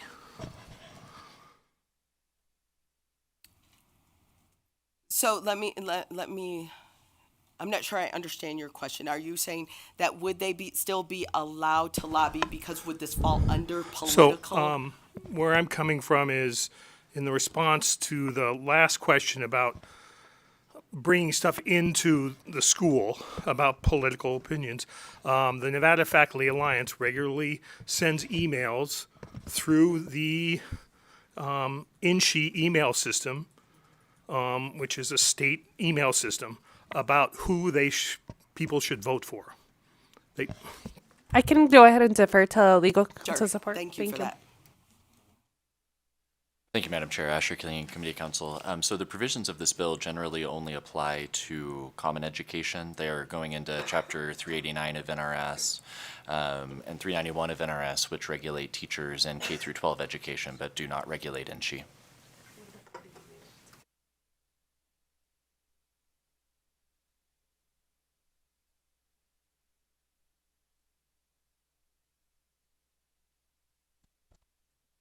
Can we get clarification of whether or not it would apply to union activity within a K through 12 space?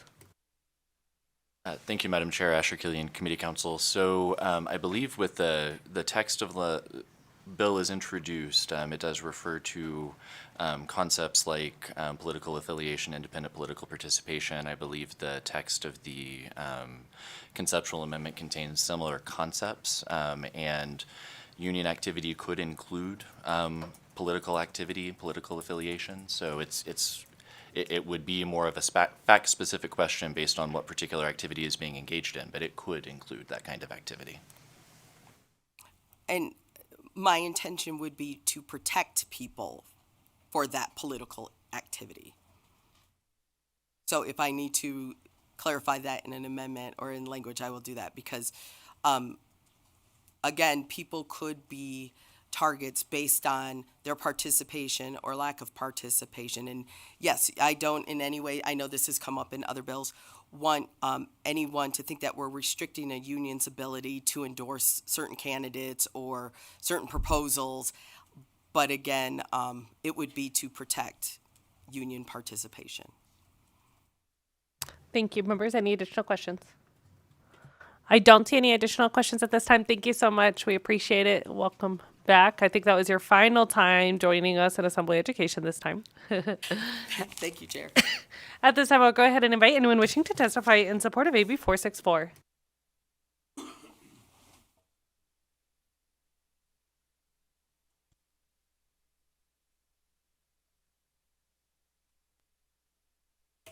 Good afternoon, Chair and members of the committee. My name is Robert Munson, M-U-N-S-O-N, representing the Nevada State Education Association, which has been the voice of Nevada educators for 125 years in all 17 counties. NSEA supports AB 464 to ensure common sense and inclusive academic standards while protecting educators from attacks based on their identity or political participation. As an English and history teacher for 27 years here in Northern Nevada, I understand how vital it is to include these difficult topics, such as genocides, in our classroom curriculum and discussions. Challenging our students to think critically and wrestle with these topics helps them grow as critical thinkers rather than simply memorizing facts. Having students read primary source accounts, such as the Diary of Anne Frank, or graphic novels, such as Mouse, allows students to connect with real people who have this lived experience. Additionally, the attacks on science, which is fact-based, have become too ubiquitous to ignore. Meanwhile, educators have faced increasing harassment for their personal and political beliefs and independent political actions, with a notable uptick in coordinated campaigns aiming to intimidate or silence Nevada educators. These campaigns often involve tactics such as doxing, public shaming, filing complaints, and doing much of this at school board meetings.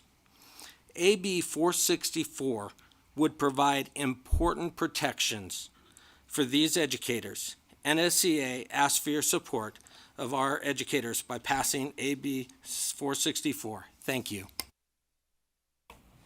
Good afternoon, Chair Torres Fawcett, Vice Chair De Silva, and members of the committee. My name is Kayla Maese, spelled Kaylah. Last name is Maese. I'm a civil rights analyst at the ACLU of Nevada, and to keep it brief, we will echo the remarks of NSCA, and the ACLU of Nevada supports AB 464. Thank you. Kent Irvin, Kentervin, for the Nevada Faculty Alliance, the statewide independent association of faculty and professional employees at our public colleges and universities.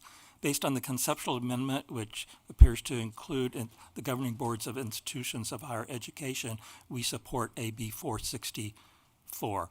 The Nevada Faculty Alliance has a longstanding affiliation with the American Association of University Professors, which is the oldest national organization that supports academic freedom in higher education. An important part of academic freedom is the right to speak on matters of public concern, even when it's critical of your own institution's practices, curriculum, whatever. We, the Nevada Faculty Alliance, along with the AAUP, filed a friend of the court brief to the Ninth Circuit, which recently upheld the right to speak, for faculty to speak on matters of public concern in the workplace or outside of the workplace. And that was affirmed by the Ninth Circuit. That was in the TMCC case. Thank you very much.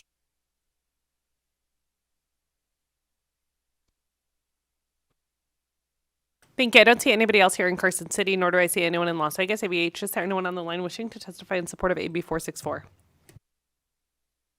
If you would like to testify in support of Assembly Bill 464, please press *9 or raise your hand in Zoom to join the queue.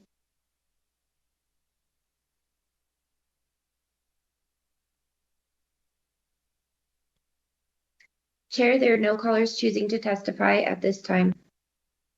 Thank you. At this time, we'll go ahead and go to opposition. Is there anyone here in Carson City wishing to testify in opposition to AB 464? Please begin when you're ready. Thank you.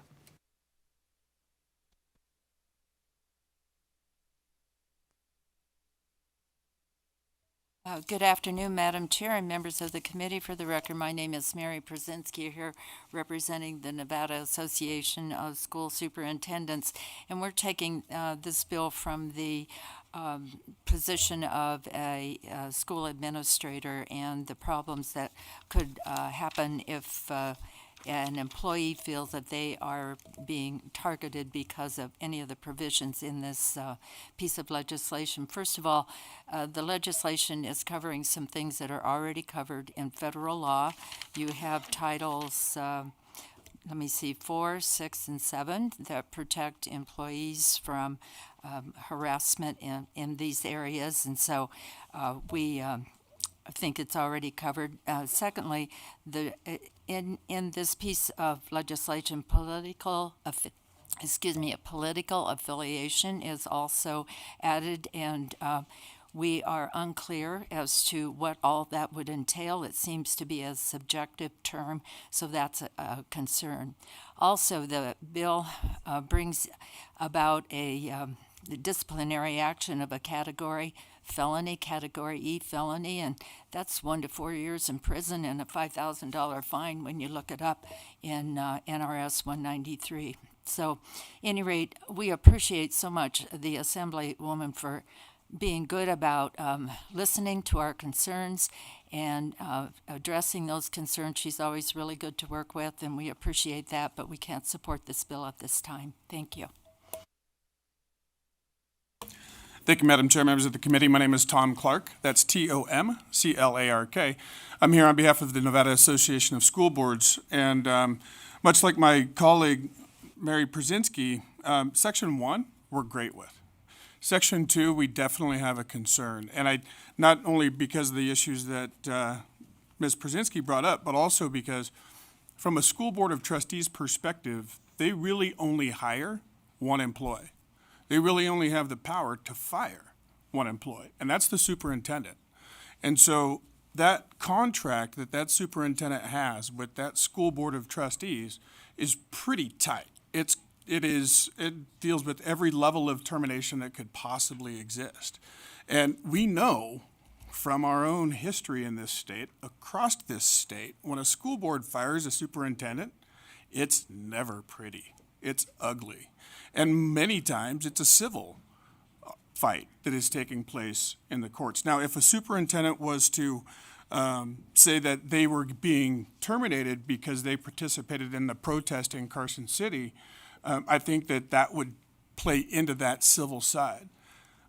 The other structural question that we have is that if a board of trustees votes and 5 members vote to terminate that employee, and it's brought back that that superintendent was terminated for one of these many reasons, 5 members of the board of trustees could spend 1 to 4 years in jail.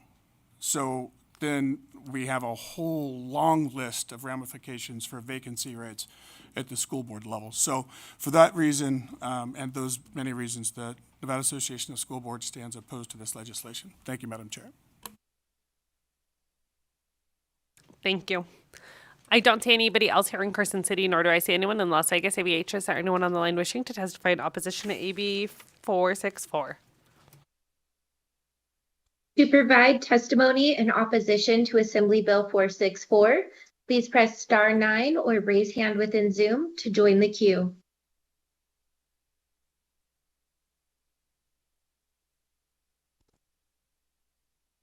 Chair, there are no callers choosing to testify at this time.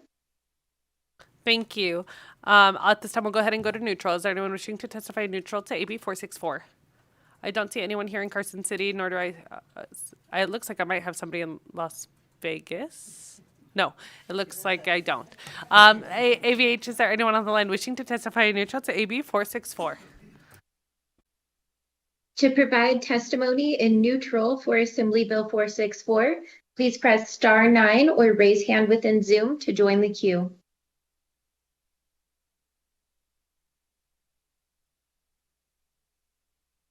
Chair, there are no callers choosing to testify at this time. Thank you. At this time, I'll go ahead and invite the bill sponsor for any closing remarks.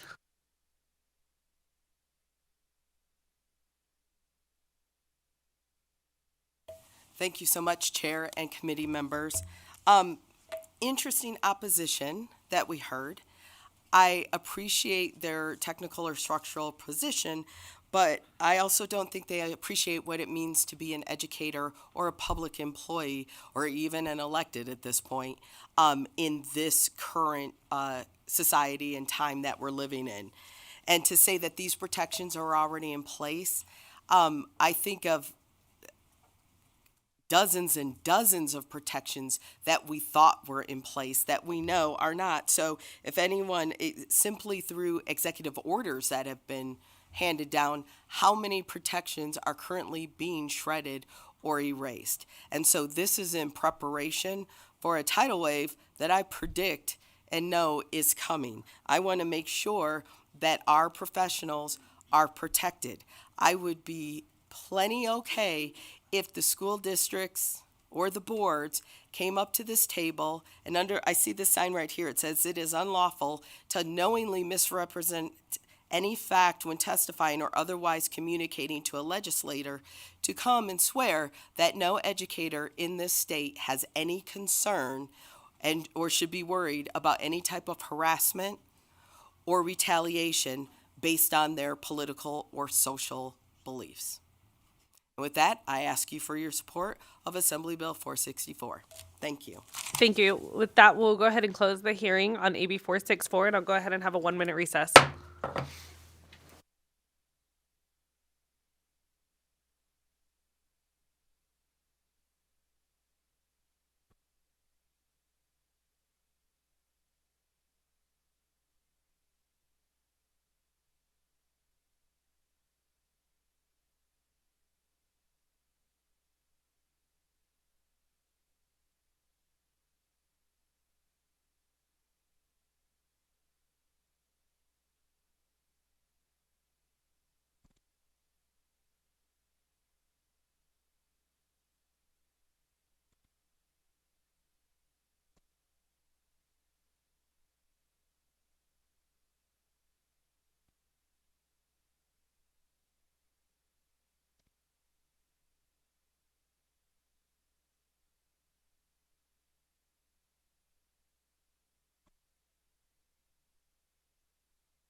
The Assembly Committee on Education will reconvene.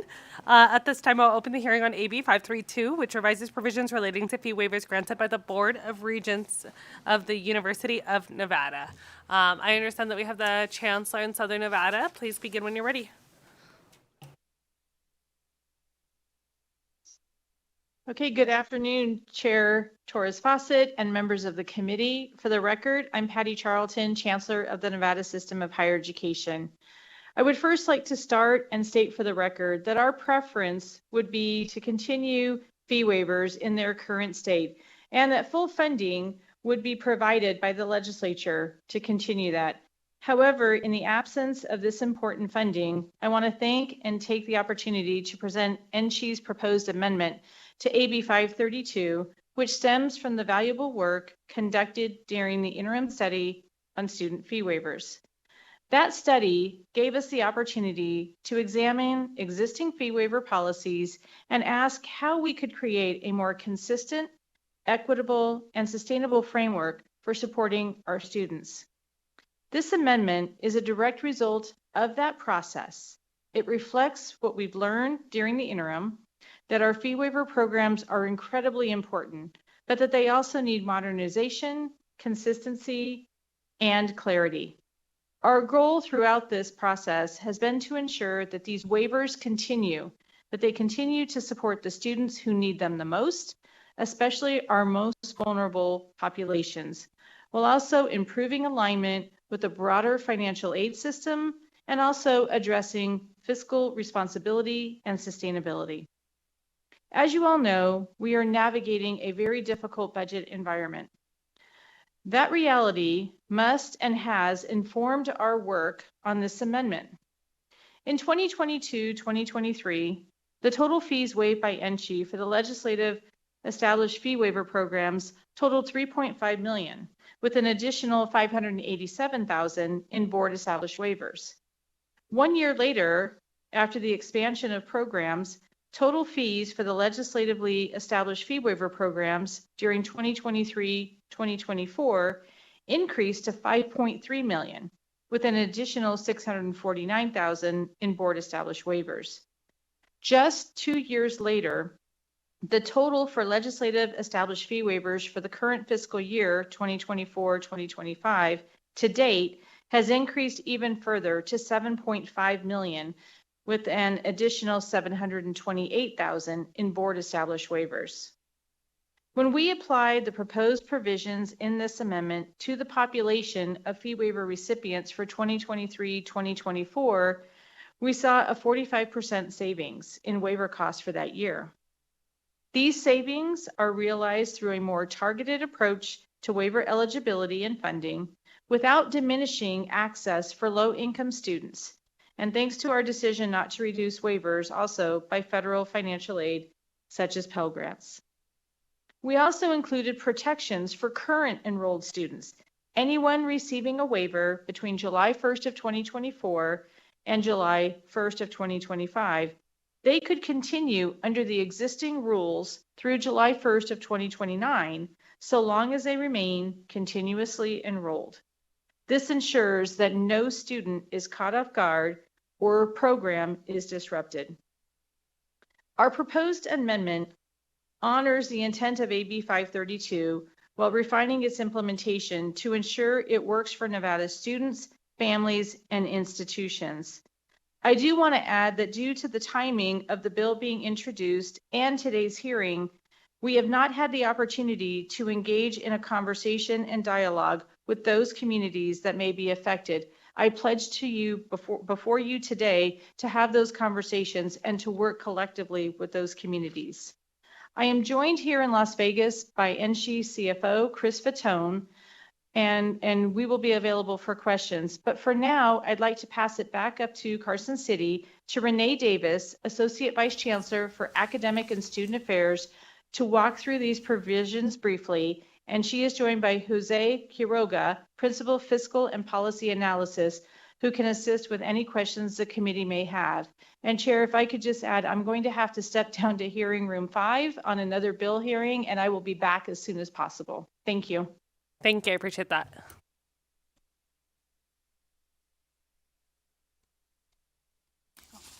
Renee Davis, Associate Vice Chancellor for Academic and Student Affairs at the Nevada System of Higher Education. To make the best use of the time, I'm going to dive right into a comparison of the provisions of AB 532 as written and our NSHE proposed amendment. I will note that we do have on Nellis the comparison document if you would like to follow along. We also have many still left on the tables in case folks here in the room would like them. So as the Chancellor said, the main purpose of AB 532, which carried through in our amendment, is that we need a consistent approach for all fee waivers, including those approved by the Board of Regents. And because it's a waiver program, let's start first with what is waived. So in the provisions of 532, the waived items for students include registration fees, laboratory fees, and other mandatory fees. That would be the same for the proposal. However, the difference between the two is what may reduce the value of the waiver for the student. I'll talk a little bit more about student impact specifically in a couple minutes, but let me just explain that in terms of the reduction of the waiver, basically folks use the terminology last dollar. So basically what happens in 532 is that an eligible student for a waiver, they start with the eligibility of an X number of dollars equal to all those totals of fees, and then any aid that they get in 532 would subtract and limit the amount of the waiver. In the NSHE proposal, we tried to pick something that was more reasonable and leverage state resources, and so the proposal is reducing the value of the fee waiver only by state financial aid. And again, we'll get a little more into that in a few minutes. In addressing the student eligibility requirement provisions, they're substantially the same between the two, between 532 and our proposal. The one change that we're requesting is that the existing language is setting eligibility at a semester GPA of 2.0. And we're asking for a revision to make it satisfactory academic progress, which is terminology for some of those of you who are familiar with federal student aid. But basically, it gives a little more flexibility to students. It looks at the GPA over time, a cumulative GPA, and it also looks at how students are making progress towards their degree. There's also built into the SAP process an appeals process for students. So it's more generous than just having a straight semester GPA, whereas a semester GPA you can be an excellent student, you might have one bad GPA and lose eligibility for the waiver. So we see this definitely as better for students. In terms of the eligible programs of study, 532 lists undergraduate or graduate degrees, and that language excludes certificates, professional, school, non-degree seeking, and non-credit programs. The difference with the NSHE proposal is that we would propose to include certificates, which we're not really sure why those were removed in 532. So we wanted to be very clear that we expect certificates, so the workforce credentials, to be included in the waiver. We do also agree on the master's degree programs being covered, but we do exclude doctoral as well as professional programs removed in 532. In terms of the applicability to board approved waivers, we just mirrored those provisions. We're not suggesting any amendments to that language. And then for the transition for the current fee waiver recipients, in the 532, there is that same provision the Chancellor mentioned, that students who are receiving a waiver basically this year, they would continue under the current waiver provisions all the way until July 1st of 2029. So it wouldn't change things for students who are currently getting a waiver. And the only additional provision we're proposing in our amendment is that the student needs to be continuously enrolled. So they wouldn't be able to stop out, come back, and get the old provisions. They'd have to come in under the new waiver provisions. And so let me also talk about the cost, because that is one of the drivers of AB 532, as well as the consistency, but the concerns over the continually increasing costs. When our institutions did the work for the fiscal note for AB 532, they projected overall system-wide a savings of around $3 million in 25-26. And then when we did our study for the proposal, we had to use a population where we still had the full year of attendance, what major students were in, what students received the waiver, and also data on what financial aid was received, so we could calculate the savings from subtracting the eligibility for state aid. So we had to use 23-24. Just wanted to explain that's why you see two different years here. And when we did our calculations based on that population, the savings were about 45%. So it was substantial. It is important also to note in terms of the savings that the homeless fee waiver, we didn't have a model to use for that data, so that would cut into some of the savings more than likely that we calculated, but we don't expect it to be too substantial. So let's talk about one of the most important parts of this bill. And as the Chancellor said, it's a tough decision where we feel literally like we're between a rock and a hard place. Our desire is to help as many students as possible, but the finances are becoming prohibitive. So in terms of the impact on students in 532, that actually is much more strict and more impactful to students in terms of limiting those who receive any kind of aid to getting a waiver. So let's use the Pell Grant recipient for an example. Those are our neediest students at all of our institutions. For a student who receives a Pell Grant at any of our community colleges or Nevada State University, they more than likely would not get a waiver at all, because the amount of the Pell Grant is going to be greater than the fees. And the intent of the Pell Grant is to cover not just the fees, but also cover other living expenses that needy students would benefit from. And so in comparison, our proposal we were still talking about reducing the value of the fee waiver by some aid received, but we think it makes sense to use to not use federal student aid, but rather use state aid. So we can leverage other state financial aid programs, but not directly impact that Pell Grant student. So the student getting the fee waiver could still get their Pell Grant, or the Pell Grant recipient would still get the fee waiver, I should say. And then finally, on the publishing requirements, we have a somewhat minor tweak that we'd like to do. So rather than publishing a list every year by our institutions, to have a little bit broader information on what is covered, because all degree-seeking students who are in a credit-based program would still be covered. So an actual list is probably not necessary. So I would conclude with that explanation, and we stand ready to answer questions.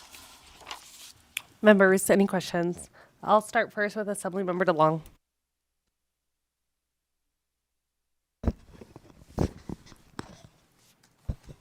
Thank you, Chair. Thank you for the presentation. Succinct, and appreciate that. I do have a question about the non-credit courses. They're important, a gateway for INCHE degrees and certificates for tribal members. Will these receive a fee waiver? Or is INCHE planning to create other forms of access for these classes? Renee Davis, Associate Vice Chancellor for Academic and Student Affairs. So they are not included in our proposal, nor are they included in the 528 as written. 532, apologies. But I think that sometimes there's a misunderstanding about what is actually offered in our credit-based programs. In many cases, those short-term workforce credentials are credit-based. We actually have a pretty good sizable list of programs that we shared previously with Assemblyperson Anderson and others that show that there are these workforce opportunities on the credit-based side. The challenge with offering a waiver for the non-credit programs is that they're completely self-supporting. They don't have any state monies coming in to support those programs. So whatever is paid for those programs goes directly to supporting the program. So that's one of the challenges there. Jose Quiroga, for the record, Principal Fiscal and Policy Analyst. One minor item I would add to Renee's point is that for those programs that can be high cost and are self-funded, when there is even a small population of students that is not paying the fees for the class, it can make it so that it can jeopardize the fiscal viability of the program itself, even with a small population of students with a full fee waiver. Thank you. And I wanted some clarification, kind of building off of the question that Assemblymember DeLong just asked. So the intent then through this amendment, as I read it, would include that vocational programs would be included. So, for example, if somebody wanted to go to a community college and get like a certificate to be an HVAC tech, they would then be able to do that. It just would be exclusionary then to like maybe classes that are more, somebody might take a pottery class, right? Like it wouldn't include that class, but then it would still be permission for them to take those vocational programs. Renee Davis, for the record. Yes, Chair Torres Fawcett, you are correct. Although I would want to be completely clear in terms of there are some cases where so HVAC definitely is at all of our community colleges. They have a credit-based HVAC program. So that's a great example to use here because in some instances, there also might be a non-credit HVAC program, but there definitely are those programs such as HVAC that exist on the for-credit side. Thank you. I'll go next to Assemblymember Hanson. Thank you, Chair. Thank you for being here. Actually, the Chair asked part of my question, so I think I just want to clarify to make sure I'm understanding. So, for me, I've got some great concerns about tribal members that heavily utilize this opportunity for vocational programs. So are we saying that some of the vocational are eligible and are all certificate granting programs part of this? Jose Quiroga, for the record. To clarify, the proposed amendment by NSHE would include any certificate granting and above through the associate's, bachelor's, master's degree programs. What it would not include, and I'm hoping this is addressing Assemblymember's question, would be non-credit programs, non-credit courses.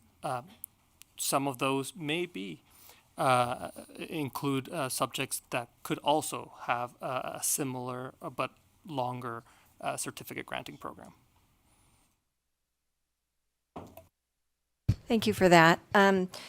So when I'm looking at the amendment, eligible programs of study, certificates through master's degree programs.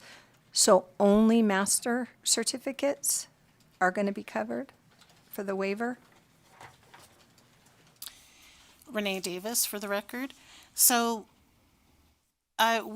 we're proposing to not cover doctoral degrees or professional degrees. That's correct, but it would be master's, bachelor's, associate's, certificate. So that whole range of undergraduate degrees with the addition of the master's degree at the graduate level. Does that make sense? Yes, I guess maybe I'm reading it wrong because it just listed eligible programs of study, certificates of master degrees. So you're saying the lower degrees are covered? Okay. Thank you. Just because we didn't see it on the camera, that was a head nod. So yes, it looks like those lower degrees. So that means our associates, our certificates, our bachelor's degrees, and masters are still included with the proposed amendment. Assemblymember Ortlicker.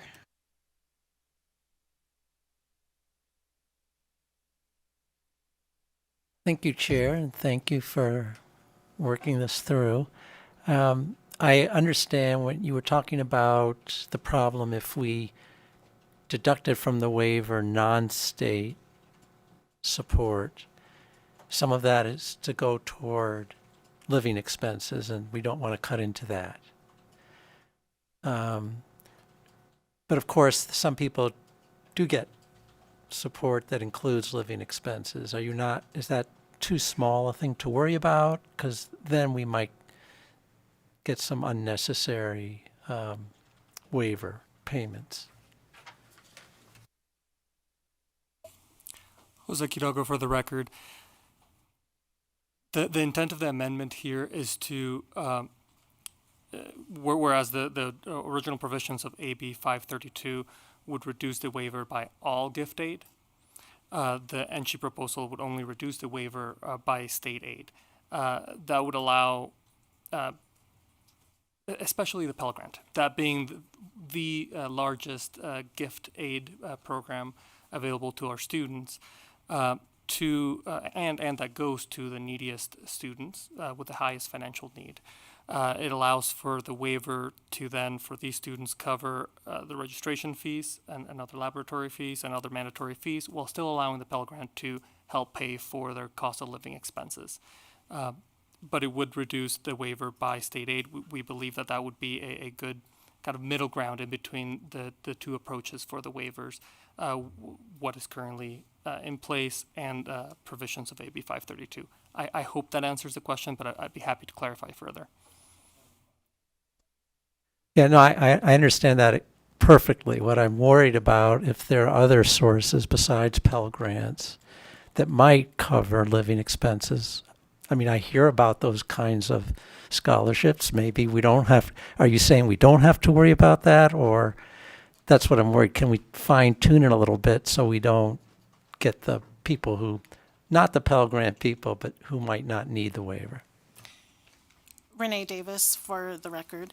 So I think there are, or I know there are protections within basically the aid awarding process that will basically put a cap on the aid, need-based aid a student can receive. And so while that doesn't directly address the amount of the fee waiver, it does kind of, it's the assurance that basically the student is not going to get more aid than they need to cover the expenses that are associated with being in college.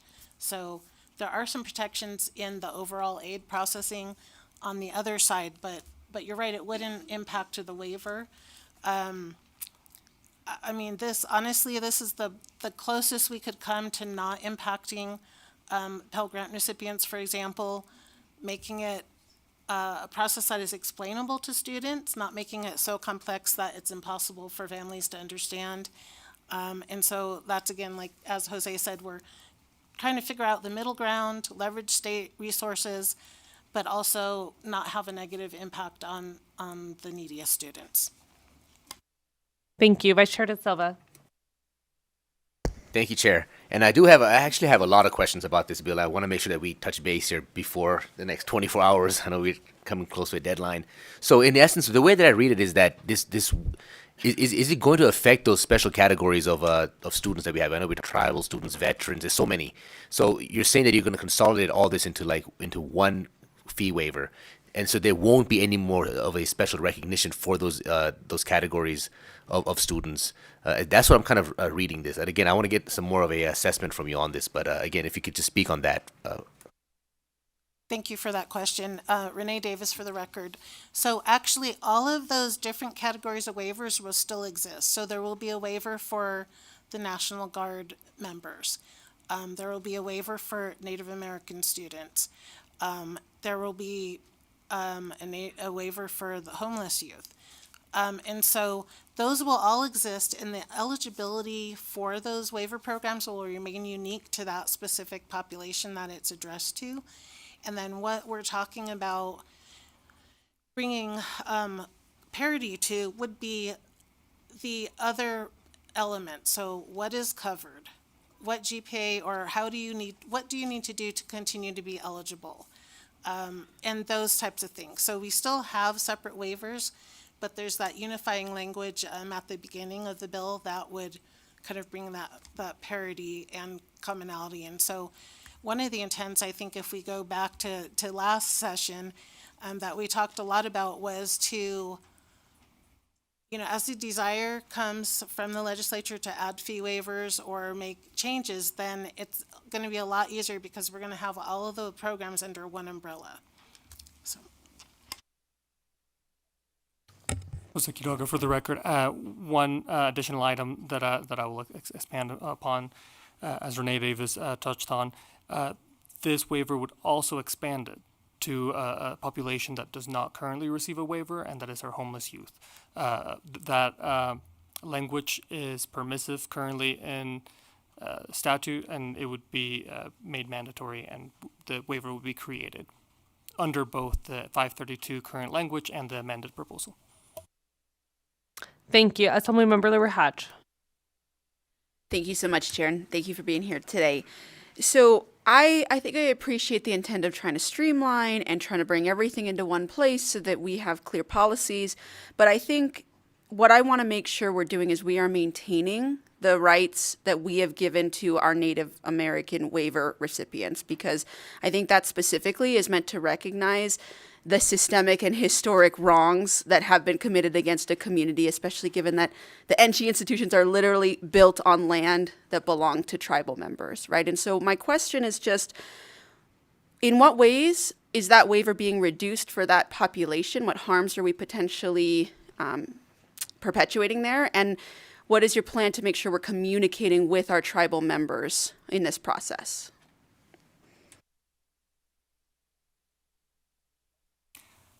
Jose Quiroga, for the record, I'll start that answer and may pass it along to my colleague. To clarify your specific question for the first part as to how the Native American fee waiver would be reduced, it would be reduced in a couple of different ways. The first one is that currently on the eligible programs of study, the Native American fee waiver goes to all programs, including non-credit and professional, every single class a student could take at the Nevada system of higher education. Both under 532 and under the NC amendment, that would be reduced in that non-credit courses, doctoral courses, and professional school courses would not be covered. Also, under the 532, the waiver would be reduced by all scholarships, grants, and other financial assistance, with the exception of loans. Under the NC amendment, it would be the waiver would be reduced by state-funded scholarships. So that those are the ways in which it would be reduced.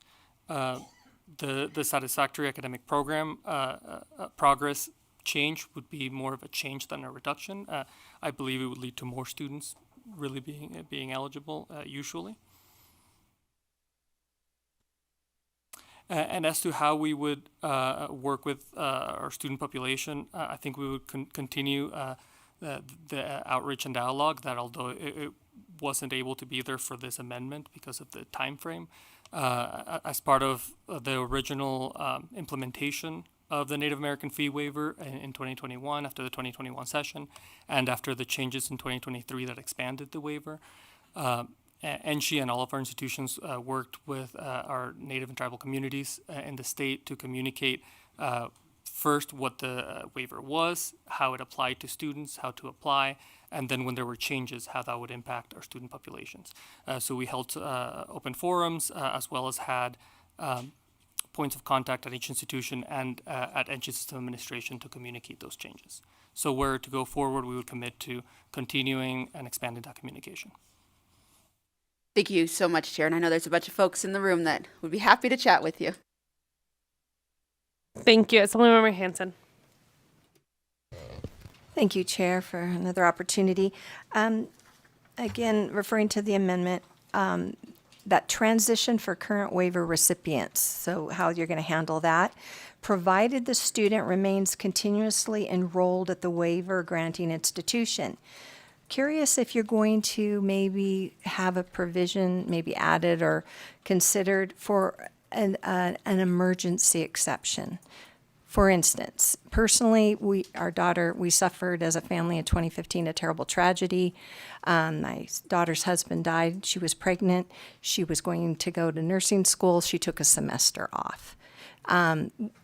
Would you allow for some sort of emergency where a student has to interrupt that continuous for a very legitimate reason? And they would return.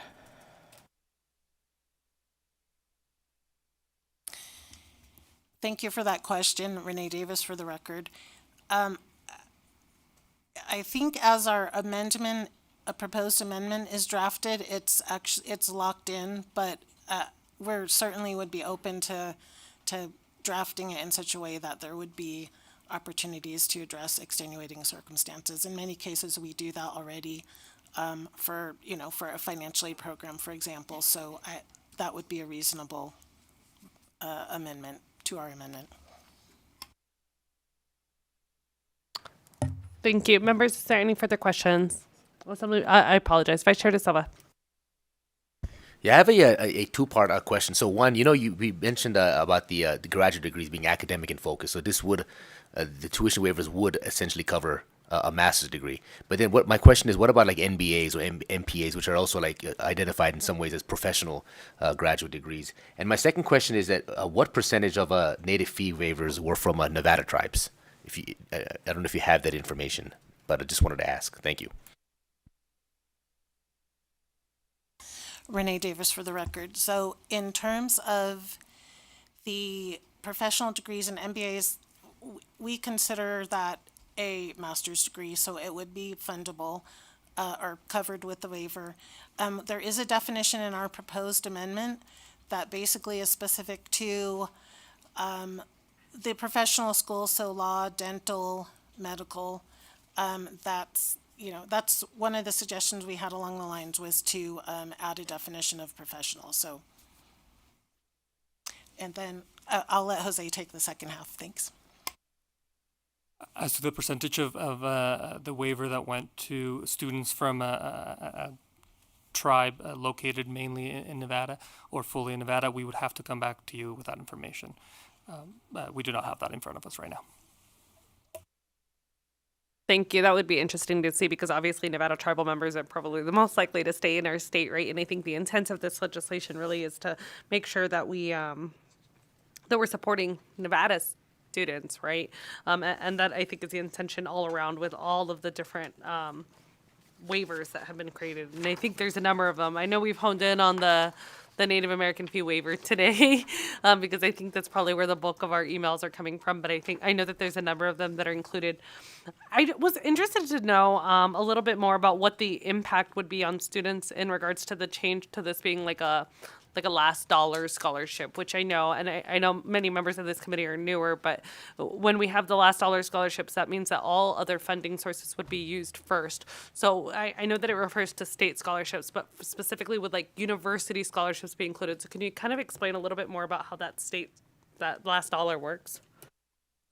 Yes, Renee Davis for the record. So 528 as written would basically take everything that a student could possibly receive in terms of financial aid, and that would be used to reduce the amount of the waiver. What we're proposing is to use state-funded programs. So we would be talking about the Governor Gwen Millennium Scholarship, the Silver State Opportunity Grant, Nevada Promise Scholarship, and then all of our institutions award a relatively small amount of scholarships or grants, and in some cases, work study to students using dollars out of the state-supported operating budget.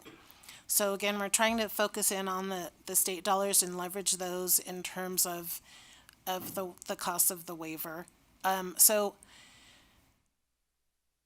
going back to the Pell Grant student, if they may or may not receive any state aid, depending upon, their individual circumstances. So they may not have a reduction all of their waiver, but if they had, say, a Pell Grant and, say, a Millennium Scholarship, then the Millennium Scholarship would reduce the amount of their waiver. So that's kind of how it would work.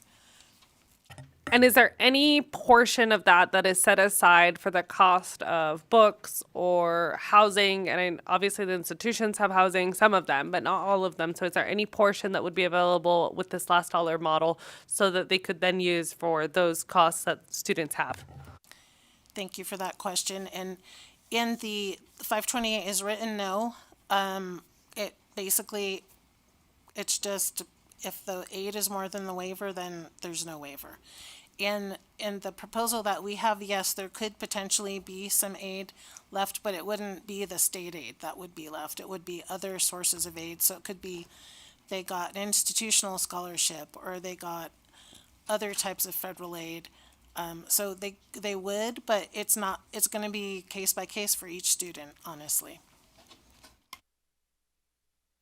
Thank you. I appreciate that. And obviously, I think that this is a conversation we're going to have to continue to have. It seems like there's still some more work or a longer conversation that we could have. Members, are there any additional questions? I don't see any questions at this time. Thank you. I appreciate it. At this time, I'll invite anyone wishing to testify in support of AB 532. I don't see anyone here in Carson City. And I don't see anyone rushing in Las Vegas. ABH, is there anyone on the line wishing to testify in support of AB 532? To provide testimony in support of AB 532, please press *9 now or raise hand in Zoom to join the queue.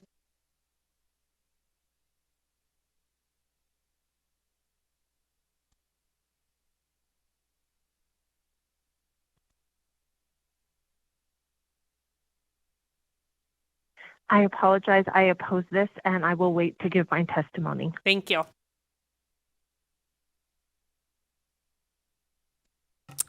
Thank you.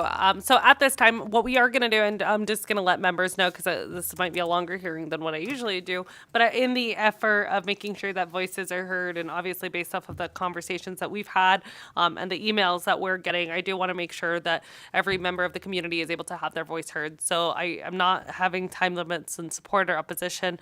So what I am going to do first is I know we have some organized opposition. I'm going to allow for them to speak and provide their opposition to AB 532. After that opposition is complete, then I will invite, and then we will have questions if members have specific questions, and they might be able to answer questions about how the program is working now and how this has impacted tribal communities.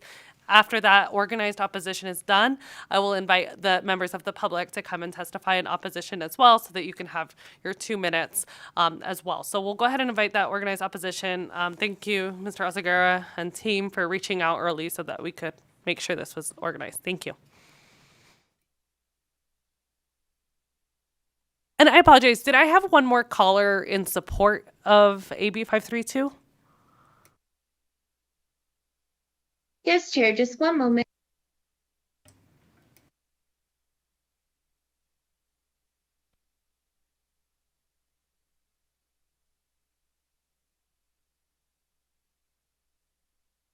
Caller ending in 239, please press *6 to unmute yourself and give support testimony. Good afternoon, Chair and distinguished members of the committee. Can you hear me? Yes, please proceed. Thank you. My name is Arash Ghafouri, first name A-R-A-S-H, last name G-H-A, F as in Frank, O-O-R-I. I am the CEO of Nevada Partnership Homeless Youth and the co-leader of the movement to end youth homelessness in Nevada. For over a decade, I've passionately advocated alongside dedicated young people who, despite facing incredible odds, are trying to pursue their dreams and ambitions through higher education. I'm here today to support AB 532's inclusion of homeless youth among the vulnerable and disadvantaged populations granted tuition waivers by NSHE. Nevada historically has had one of the highest rates of youth homelessness in the country.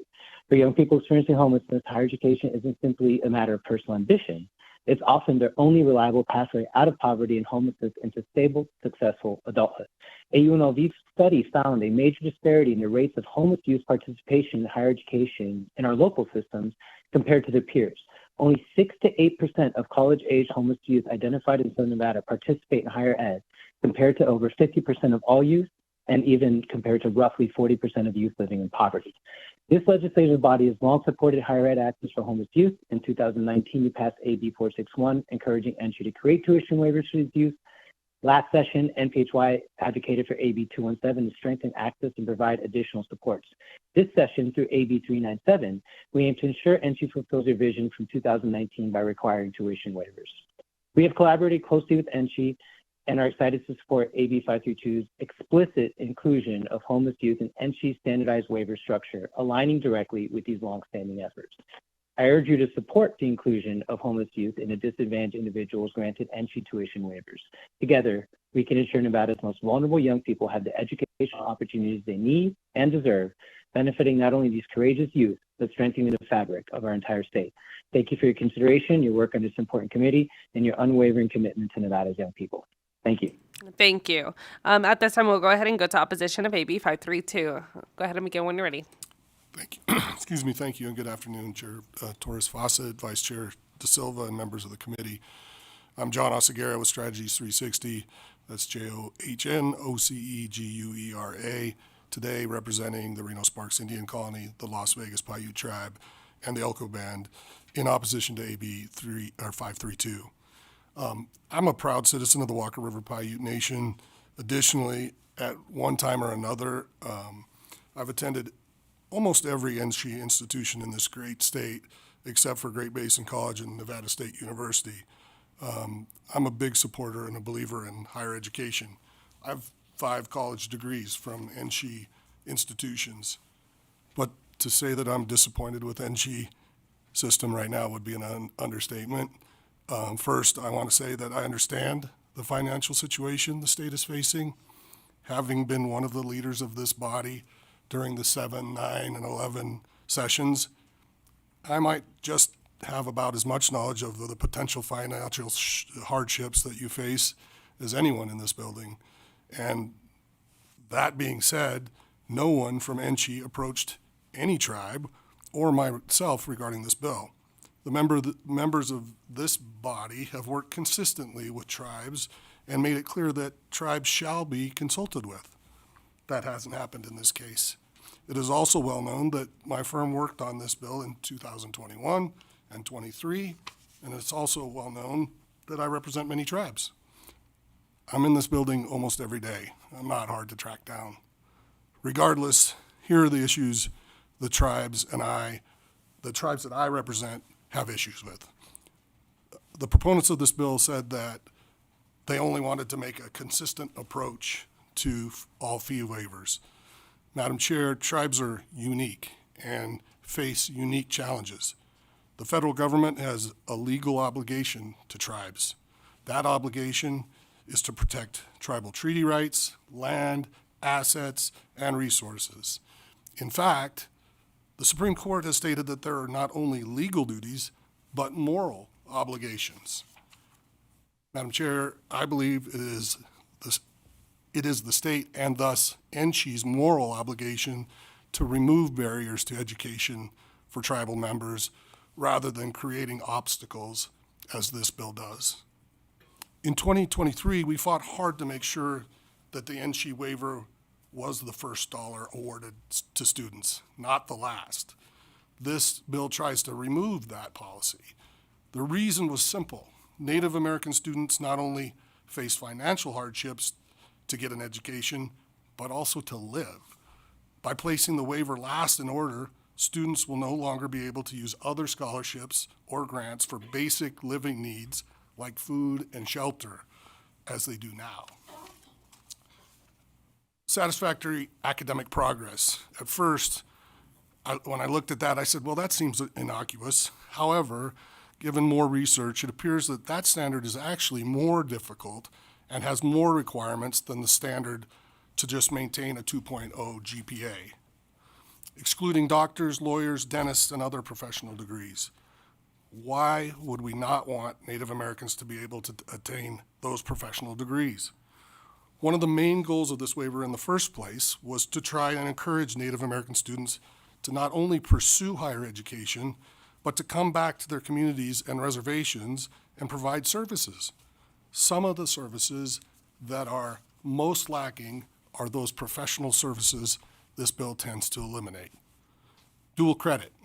Why wouldn't we want a high school student to be able to take some dual credit courses in high school? This increases the chances of them going on to higher education and gives them a leg up on continuing on to college. Finally, I understand the fiscal concerns of NG, but I think it is also important, or incumbent upon us, to think about the ROI from a college or vocational education for Native American students. It is well established that an educated populace not only contributes more to society, but also is much less likely to need public assistance. The benefits in this case outweigh the cost without question. All this being said, Madam Chair, you asked me to be the voice of reason. I understand the financial challenges the state faces, and I am willing and ready to have a productive conversation with NSHE about this bill. I do believe that there's areas where we can agree, and I appreciate you and the committee giving us opportunity to voice our concerns. Good afternoon, Chair Torres Fawcett, Vice Chair De Silva, and members of the Assembly Education Committee. My name is Cal Boone for the record, C-A-L-B-O-O-N-E. Nuk Galboon Menania, Nuk Gaida Gutta. I introduced myself in my native language and stated that I am a citizen of the Walk River Paiute Nation. I am also a recent graduate of UNR with a Bachelor of Political Science. Some of you may know me from my role as a state worker, but today I'm speaking in my personal capacity. I would like to note first that you will hear and read a lot of stories about trauma today from Nevadans opposing this bill. There will likely be a lot of emotion and hurt, but please understand that this is not directed toward you. It is directed toward the bill and the long-standing pain Native communities still have to deal with today. Our ancestors were murdered, kicked off our lands, thrown into deadly boarding schools, tortured for speaking our languages or practicing our culture, and made to have poor living conditions. So when you see and hear us, understand that when we ask for access to education, it is because we don't have access to many resources given the current and past relationships of the state and federal governments and broken treaties. I was a co-presenter on the very first Native tuition waiver bill with Assemblymember Natha Anderson. The bill was formally seen as AB 262 of the 2021 session, but by the Native community it was seen as a beacon of hope. By allowing our Native youth and education-seeking community members to have an education, they would be able to bring their knowledge back to our tribes. What I do want to say is that a lot of our tribes are in rural parts of Nevada. By having this dynamic, you allow more growth to come into rural areas like Elko, Battle Mountain, Winnemucca, Hawthorne, and more. The bill language still highlights harm. The tuition waiver should not be changed to last dollar. By having scholarships and aid money go first and the waiver cover anything remaining, that leaves students with no money for additional educational costs, creating another barrier for accessing education and contributing to an already high dropout rate for Native Americans. Professional programs and doctoral programs need to be covered under the waiver. Again, this is how we bring doctors and lawyers into our rural communities so that residents don't have to travel hundreds of miles for access to these. I also believe that summer and winter semesters need to be clarified more if this bill was to go on, so that that clarification is written into the bill. I also want to share that when I was a student at UNLV before the tuition waiver, I studied graphic design and computational physics. That was expensive, and there were days where I couldn't afford to eat on campus. I grew up poor, where my family had to do things like add water to soap bottles to prolong their use because it was too expensive to buy more. For a time, FAFSA did help me cover costs, but it wasn't enough. By the time I was transferring to UNR, the waiver was passed, and I finished my studies in a different degree path. My story is not unique. This is happening to so many others and so many worse situations than mine. I urge you, do not pass AB 532 and do not give it another hearing. Voting to move this along will move Nevada backwards in an already struggling education system. Thank you. Good afternoon, Chair and members of the committee. For the record, my name is Jamika Thomas, Jamiikathomas. I live here in Reno, and I am an enrolled tribal member of the Navajo Nation, as well as a doctoral student at the University of Nevada, Reno. I am here today to speak in opposition of AB 532.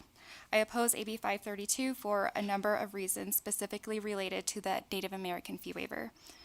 Although I am relieved to see that the bill was revised to include certificate-seeking students, I am appalled to see that a suggested revision is to exclude future students in a doctoral or professional program. As a doctoral student in the psychology behavior analysis program who has earned a bachelor's and a master's degree at UNR, I've experienced firsthand what it is like to attend this particular institution since fall 2012, before and after the creation and expansion of the Native American fee waiver. I am currently in the process of working on my dissertation as the only self-identifying Native American in my entire graduate program. But this would not have been possible without the financial assistance from the Native American fee waiver in its most current form. As highlighted by the Nevada Graduate Student Workers Union this year, graduate students, which include doctoral students, experience low pay, food and housing insecurity, as well as many other barriers.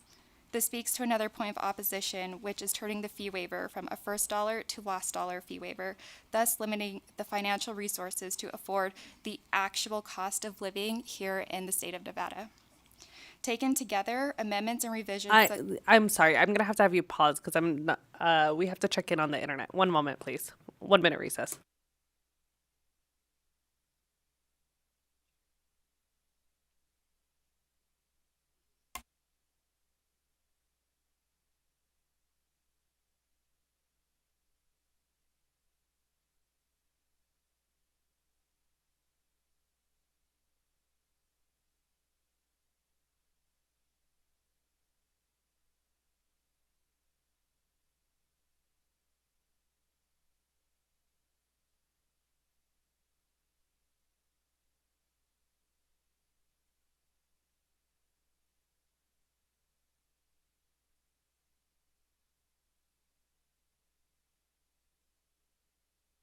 Okay, what we're going to do is we're going to continue on with our presentation. I think we did lose connection with Vegas, but then once we have to go to Vegas, I'll wait if we haven't already resolved the issue so that the individuals in Vegas can go ahead and present as well. Okay, but please proceed. I apologize for the inconvenience. For the record, again, my name is Jamika Thomas, Jamiikathomas.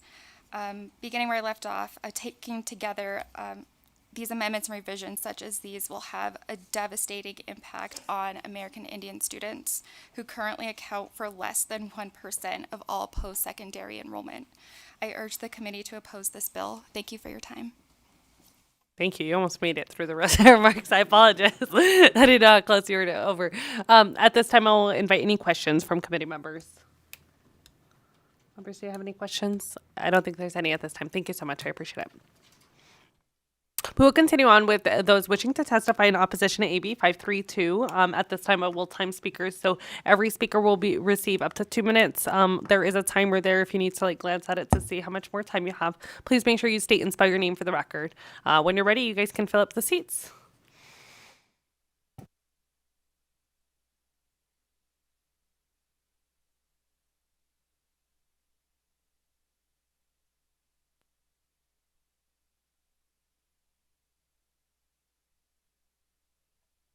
Good afternoon, Chair and members of the committee. My name is Sydney Williams, SYDNEY WILLIAMS.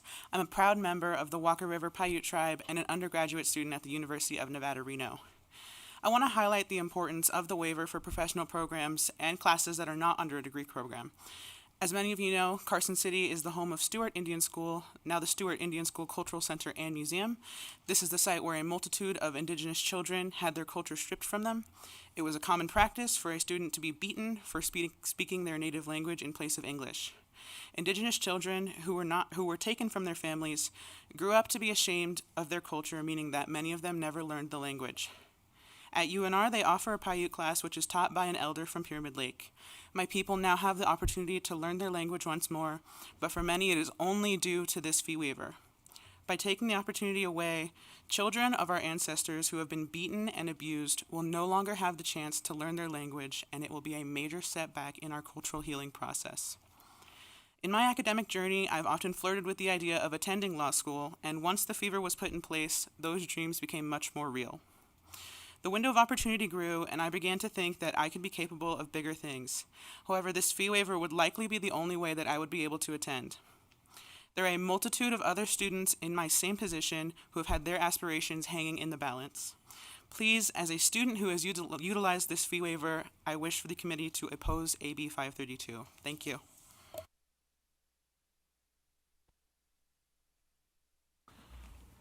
Hello, Assembly. For the record, my name is Jonathan Lowry, Jonathan. Last name's Lowry, Lowery. Nu Jonathan Lowry Minania. Nu Kuyui Takaru. Nu Sohokwaitu.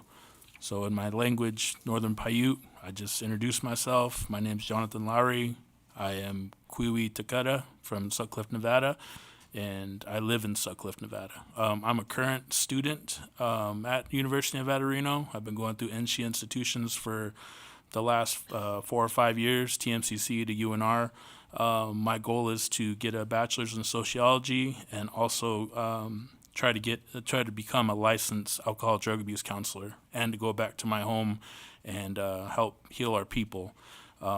I actively am in school right now, so I'm actually missing class being here in the assembly, but I feel this is justification as far as representing for our Native American demographic. I have a lot of confusion as a student as well as a community member of a tribe. I commute every day into Reno to school. I also work here in Carson City in the school district, so having those different challenges and variables come up. Taking away those funds as far as the NSHE waiver is very discrediting to us as students. We have to rely on food stamps. I've had to take cut in hours of my job to just attend school. So looking at those factors that come into play, every dollar really does encompass success for our communities. I have 2 young children as well that I provide for. So myself, just continue that journey and trying to create a voice for our Native people is why I'm here. So I hope you guys take that into effect and when you guys make this decision to dispose of this. Thank you. Thank you. Good afternoon, Madam Chair and members of the committee. I'm Marla McDade Williams, MarlaMcDadeWilliams. I'm speaking today on my own behalf as a resident of Nevada and a member of the Tamok Tribe of Western Shoshone. I grew up on the South Fork Indian Reservation and got bused 52 miles round trip every day. Higher education was only a dream for me. $50,000 in debt later, I had a bachelor's degree and a master's degree. When this legislation was enacted by this body, it was done in recognition that Native people have been at an economic disadvantage throughout the history of this country. Native people were isolated to rural areas on reservations or relocated to the middle of cities, left to figure out ways to survive. Giving us access to some vocational programs, but not professional degree programs, is frankly insulting. This legislation has been so impactful for people. With the amendments enacted in 2023, it's given more access to people who thought a higher education was out of their reach. Every time I talk with someone about the Native fee waiver, they talk about how important it has been to themselves and their families. There's no single piece of legislation that I have been involved with that has meant so much to people. Native people struggle to get to college. Once they get there, they face their own battles. Every penny they get is essential to helping them stay in school. Our families aren't prepared from an historic perspective to support students who are coming for the first time to these institutions. Our families don't think about law school and medical school and professional degree programs because they've been taught to just accept whatever they can get. This fee waiver opened up a new world for our Native people. Sometimes life requires us to step away from our studies for a semester or years. We may have to move back home to take care of parents or siblings. We do these things because it's what we know, but we don't lose sight of our dreams. We shouldn't lose our access to the fee waiver for making these decisions. Finally, this proposal came forward during the interim, which was a good 6 to 12 months ago. There was plenty of time to consult with constituencies and tribal communities. Have you seen the commercial where the guy has the fishing pole with a dollar bill and holds it out in front of someone? The person reaches for the money and then the guy holding the fishing pole pulls Thank you it for away. your testimony. I apologize. You reached time. Can you please make Almost sure? got it. That's what this bill feels like. Thank you. You were very close, very close. Thank you. Please proceed. And I do see that you brought some perhaps things you want to reference. Please do not actually, we do not have props in our committee. Thank you. But proceed. Good afternoon. My name is Rochanne Downs, ROCHANNE DOWNS. I'm a member of the Fallon Paiute Shoshone Tribe. I'm a former tribal leader, tribal education director, and tribal cultural resources director. I currently serve as the NAGPRA coordinator for the University of Nevada, Reno in the Office of Indigenous Relations. Today, I am here as a personal capacity as a tribal citizen and as a mother and granddaughter. I have been able to directly witness the positive impacts and opportunities the Native American fee waiver in its current form has made for our Native students and tribal communities. Native students at the UNR campus make up less than 1% of the total university population. I've witnessed UNR tribal student representation grow from 50 students in the edition of the 2021 version to almost 250 from our 2023 version, representing at least 57 distinct tribes. UNR just celebrated their 150th year anniversary, while our tribal nations the same year celebrated 100 years of citizenship. 100 years of citizenship in a country that we as tribal people have occupied from time immemorial. As part of the occupancy of our homeland, there are many promises that were made to the tribes, which education was one of those key promises. I see the fee waiver in its current state as tangible, positive, and the fulfilled promise of education to our Native communities. My grandparents are survivors of boarding school era and suffered for us. They instilled in us that you need an education to help our people and our communities. Our tribes are political entities, sovereign governments with standings that's not based on race, but legal obligations outlined in the Constitution. To my knowledge, there has been no consultation with tribal governments, tribal communities, or even our students with the changes that will have a direct impact. Tuition is not the only cost of higher education, so making Native American fee waiver the last out of funding for more will simply eliminate the waiver. Thank you so much for your testimony. We appreciate it. And I know you do have written remarks. If you could make sure my committee staff receives a copy of those, we would really appreciate it. Thank you. Please proceed when you're ready.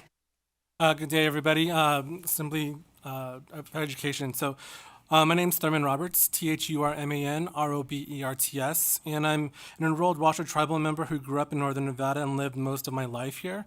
I'm here to encourage a vote against AB 532. The Native fee waiver, as it currently stands, has been a method and tool for many Native people to access higher education and rapid skills training programs, such as vocational trade and professional programs.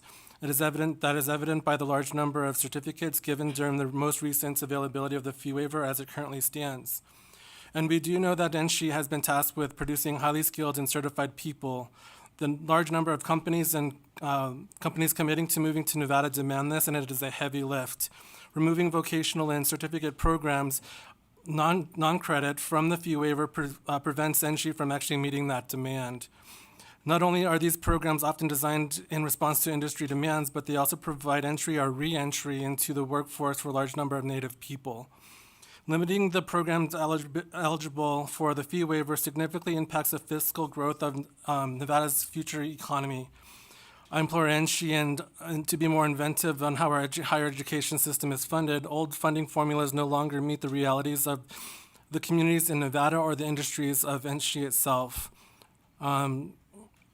We all know that rural and tribal communities are often in the same locations. The funding formulas of numbers and butts and seats for full-time credit-bearing programs no longer meet that need. I suggest please revisiting that. Let's see, where'd I go? I suggest combining adult basic education with these vocational trade and professional programs that sit in with non-credits, as adult basic education is fully funded federal program and also provide stable funding for those programs. It is definitely the difference between credit-bearing and non-credit-bearing programs that was discussed earlier. Some of these programs do sit within non-credits, but the credit, okay. Thank you so much for your testimony. I do. If you have written remarks, you can send them to my committee staff. And if you go to the front and grab the agenda, it has the email if they're on a written document. Thank you. At this time, do I have anyone else wishing to testify in opposition here in Carson City to? Thank you. To AB 532. I don't see anybody else here in Carson City. I know we're having some technical difficulties, so at this time, I'm going to take a 1-minute recess.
The Assembly Committee on Education will reconvene. At this time, we have heard from everybody here in Carson City, and I apologize for the connection issues, so members of the public know.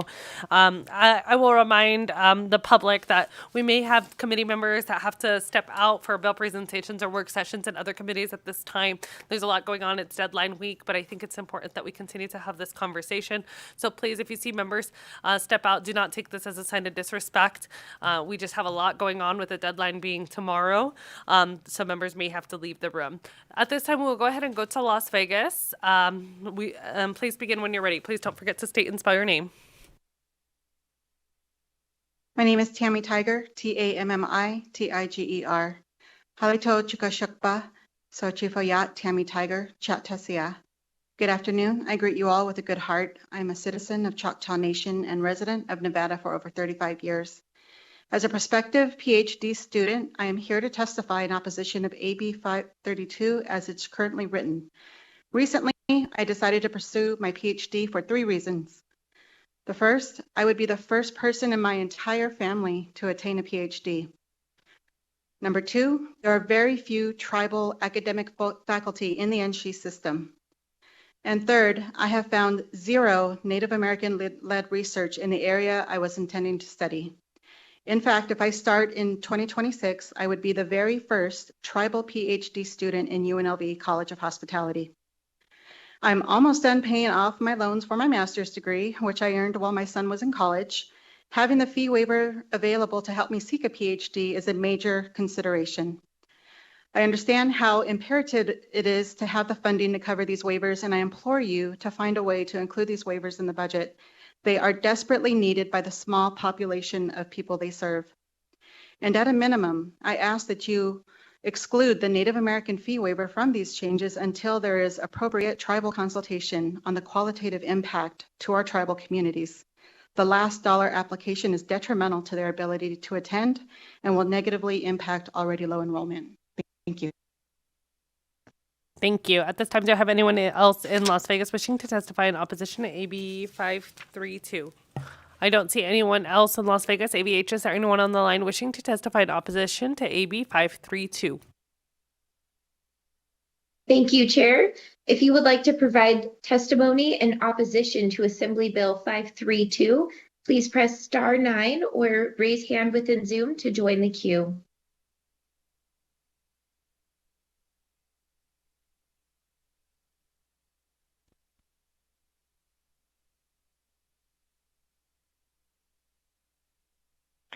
Han Amachiape, Elizabeth Mercedes Krause, Oglala Lakota Hamacha. Hello, my name is Elizabeth Mercedes Krause. I'm an Oglala citizen born and raised in Nevada. I'm also a rural school district administrator, a student at UNR, and the mother of 3 students at UNLV. I have some bullet point notes that I would like to share as I was listening that I jotted down. The first one is that there were no community meetings that were held regarding these important changes. I hold the position of immediate past president, serving on the board for our Native American Alumni Association at UNLV. We heard nothing, and I have 3 students who are in student organizations at UNLV, and they also heard nothing. So the consultation needs to happen before these changes are made. Also, I want to thank LaRue Hatch for the reminder of where UNR sits and the fact that UNR and UNLV are both land-grant universities. The Morrill Act of 1862, which brought about these universities, took 11 million acres of indigenous land through coerced treaties and forced seizures to fund these institutions. And this legacy, it's still here. It shapes the inequities that we have in our education system today. Next, I want to say I'm a born and raised Nevada, and I raised my children here. My mom went to school in Lake Tahoe, and just as this doctoral student who spoke, I am not from a Nevada tribe. I am a Oglala Lakota citizen.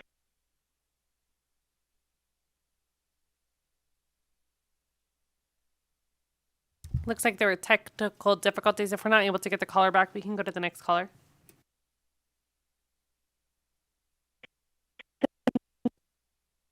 We might have technical difficulties again. also applied to UNR for the doctoral program. I have 3 kids in college right now, and without this support, none of us could do what we need. My children want to be in the medical field, in the science field, and I'm an educator. We are needed. Please do not make these changes. Also, I wanted to speak to the pause that was, discussed. I have one of my daughters, one of the ones who wants to go into medicine, who had to take a pause. It happened. Thank you, Ms. Cross. Our lives are not easy. Thank you so much. Thank you so much. I appreciate it. Okay. Please make sure Thank you you submit. for your. Thank you. I know you have written remarks, so if you could please make sure those get to my committee staff, we would appreciate it. We'll go to the next caller, please.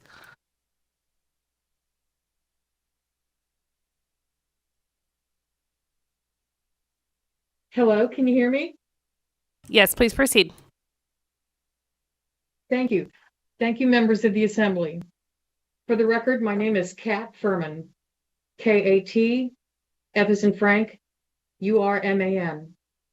I work at Nevada State University and also serve as the chair of the Nevada State Native and Indigenous Peoples Coalition.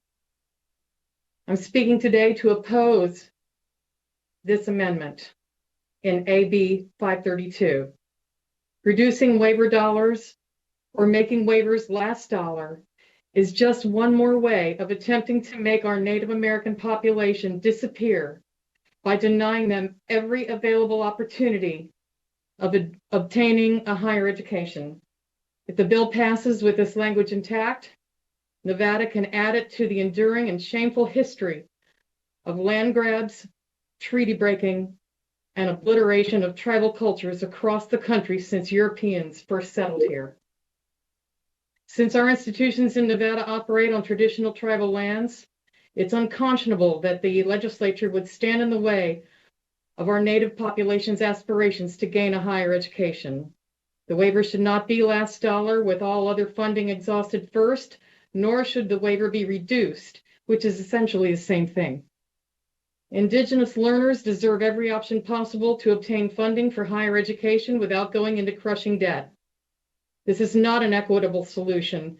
As a consistently vulnerable and forgotten population, Native learners should be protected, nor should the legislature or any citizens rely on the federal government in this uncertain era to support higher education, even with Pell Grants. I firmly oppose the waiver amendment. As legislative members who claim to seek the empowerment and education of all who live in the Silver State, you're obligated to vote no on this bill. Thank you.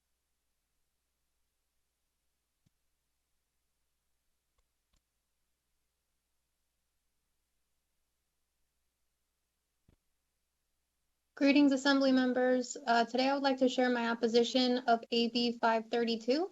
My name is Dr. Marcela Rodriguez Campo. I serve as a higher education professional within the Nevada system of higher education. I am also a former public school teacher in Nevada. I am a scholar practitioner who specializes in student access and retention. Today I am speaking in my personal capacity. In my current role within NSHE, my team supports outreach and access efforts for Native learners at Nevada State University. I have seen firsthand the impact that making the fee waiver last dollar can have. Before the fee waiver was expanded in 2023, we only had 3 students accessing the waiver. After the community's diligent efforts to expand the Native learner fee waiver, 13 of our students the following year were able to access it. Unfortunately, AB 532 would impact our students' ability to access the Native learner fee waiver in the first place. It would negatively impact the recruitment, retention, and graduation of Native learners in Nevada. The proposed resolution would make the fee waiver last dollar, which would mean it would be applied after scholarships and grants. When the fee waiver was applied as last dollar, our students who met all the eligibility criteria for the waiver were not able to access it or benefit from it.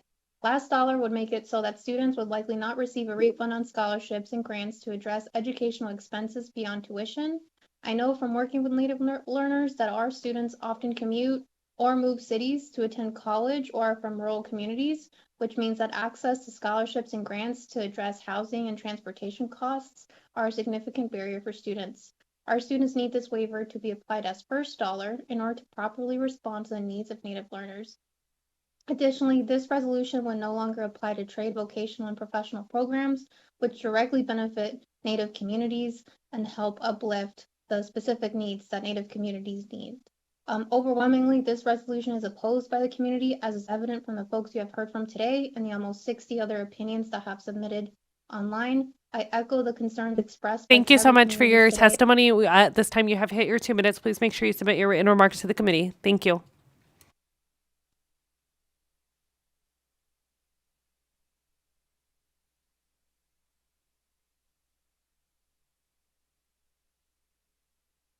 Can you hear me? Yes, please proceed.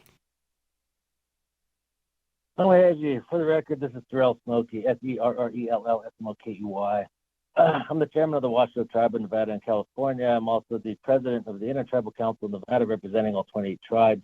I'm also the Western Region representative for Department of Interior, Secretary's Tribal Advisory Committee. I'm giving testimony in opposition of AB 532 because the revisions delete what the tribes in the state of Nevada have worked so hard for, especially in the last session, as well as tribal members, and you heard from a lot of them today. Some of the specifics are removing the waiver of fees without limitation, removing the first dollar model. This bill, as written, currently does not cover living expenses. It removes vocational, trade school, professional programs, and summer school. And one of my biggest gripes is the dual credit for grades 9 through 12, removing their opportunity to be able to pursue higher education through this current waiver. This bill came through fast and without tribal consultation. I know because I work with every leader of all 28 tribes within the entire state. There was no consultation whatsoever. We just barely found out about it, which is why you're not hearing from tribal leaders here right now, because a lot of them didn't even know this was happening. Aside from the tribal fees waiver, I'm also a veteran. I'm a veteran of the United States Army. I'm also a veteran of the Nevada National Guard. I want to remind everybody that this bill also includes the removal of resources that are currently available for those veterans, National Guard members, and their family members. As was stated in the beginning, if this is a funding issue, the 2023-2024 Native American Fee Waiver Report had a total value of foregone revenue from NSHE at $87,049. So they think the numbers might have been a little exaggerated. I mean, overall, there were millions of dollars, but that did not come specifically from tribes. That is the number specifically for the tribal fees waiver is $87,049. And I do request your support to Thank you, oppose this Chairman. bill Thank you, as the Chairman. I current law. appreciate your testimony. I apologize. You are out of time. If you have any additional written remarks, please submit them to my staff. Thank you. Thank you.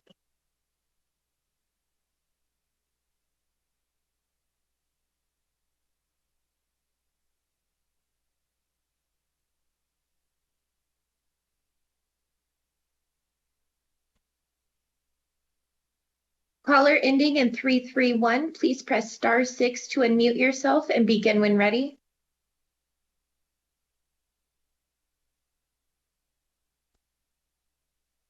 Chair, it appears this caller is not able to unmute. Would you like to proceed and move forward? Yes, please proceed.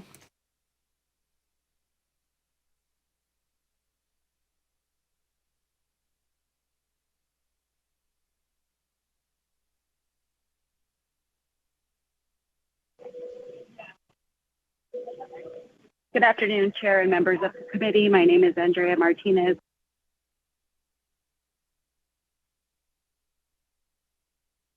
One minute recess.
The Assembly Committee on Education will reconvene.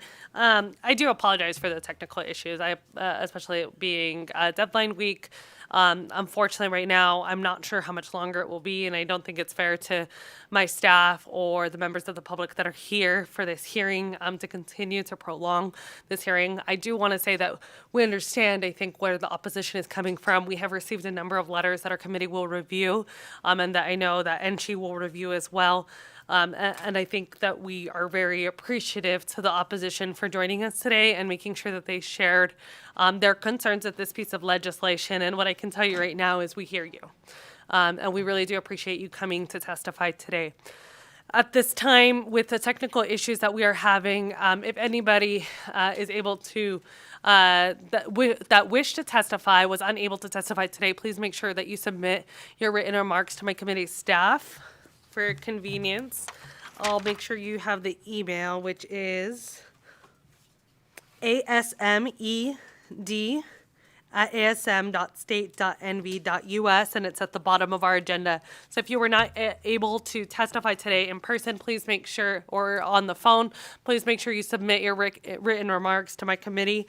We will make sure that those are posted online and available to our committee members as well. So we do appreciate you taking the time to testify today, and we appreciate the community for sharing their concerns.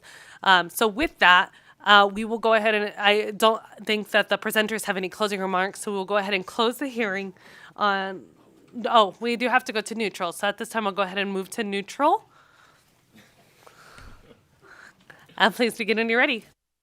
Kent Irvin, Kentervin, for the Nevada Faculty Alliance, the Independent Association of Professional Employees at NSHE Colleges Universities. SB 532 appears to still be a work in progress. We hope it can be amended to address concerns through consultation with tribal representatives. We have some principles to offer for evaluating fee waiver bills. First, NFA supports low fees for all students. Fee waivers for deserving groups of students with special circumstances are a step in that direction. 2, fee waivers should be fully funded by legislative appropriations or another guaranteed source of funds. If that were the case, we wouldn't be having this conversation. 3, uniform fee waiver requirements are generally a good idea. Different requirements for various financial aid programs are difficult for students to navigate and for the institutions to manage, but sometimes exceptions are necessary for exceptional circumstances. 4, if fees are waived for a student starting a new degree or certificate program, the waiver should at least be guaranteed for as long as that student remains in that program in good standing. Finally, we also need to note that because of actions this week on the NSHE budget, all student fees and tuitions will likely need to be raised. That will create hardships, especially for our less advantaged students. Thank you. Thank you for that neutral testimony. With that, and seeing nobody else in the room wishing to testify in neutral, I will go ahead and close the hearing on AB 532. And we'll go ahead and move on to the last item on the agenda, which is public comment. At this time, anyone wishing to testify in public comment is limited up to 2 minutes. I see nobody rushing here in Carson City. So with that, members, is there any discussion? I will let members know that we will meet at some point tomorrow, and we will send a work session document as soon as it's available. Thank you. With that, this committee is adjourned.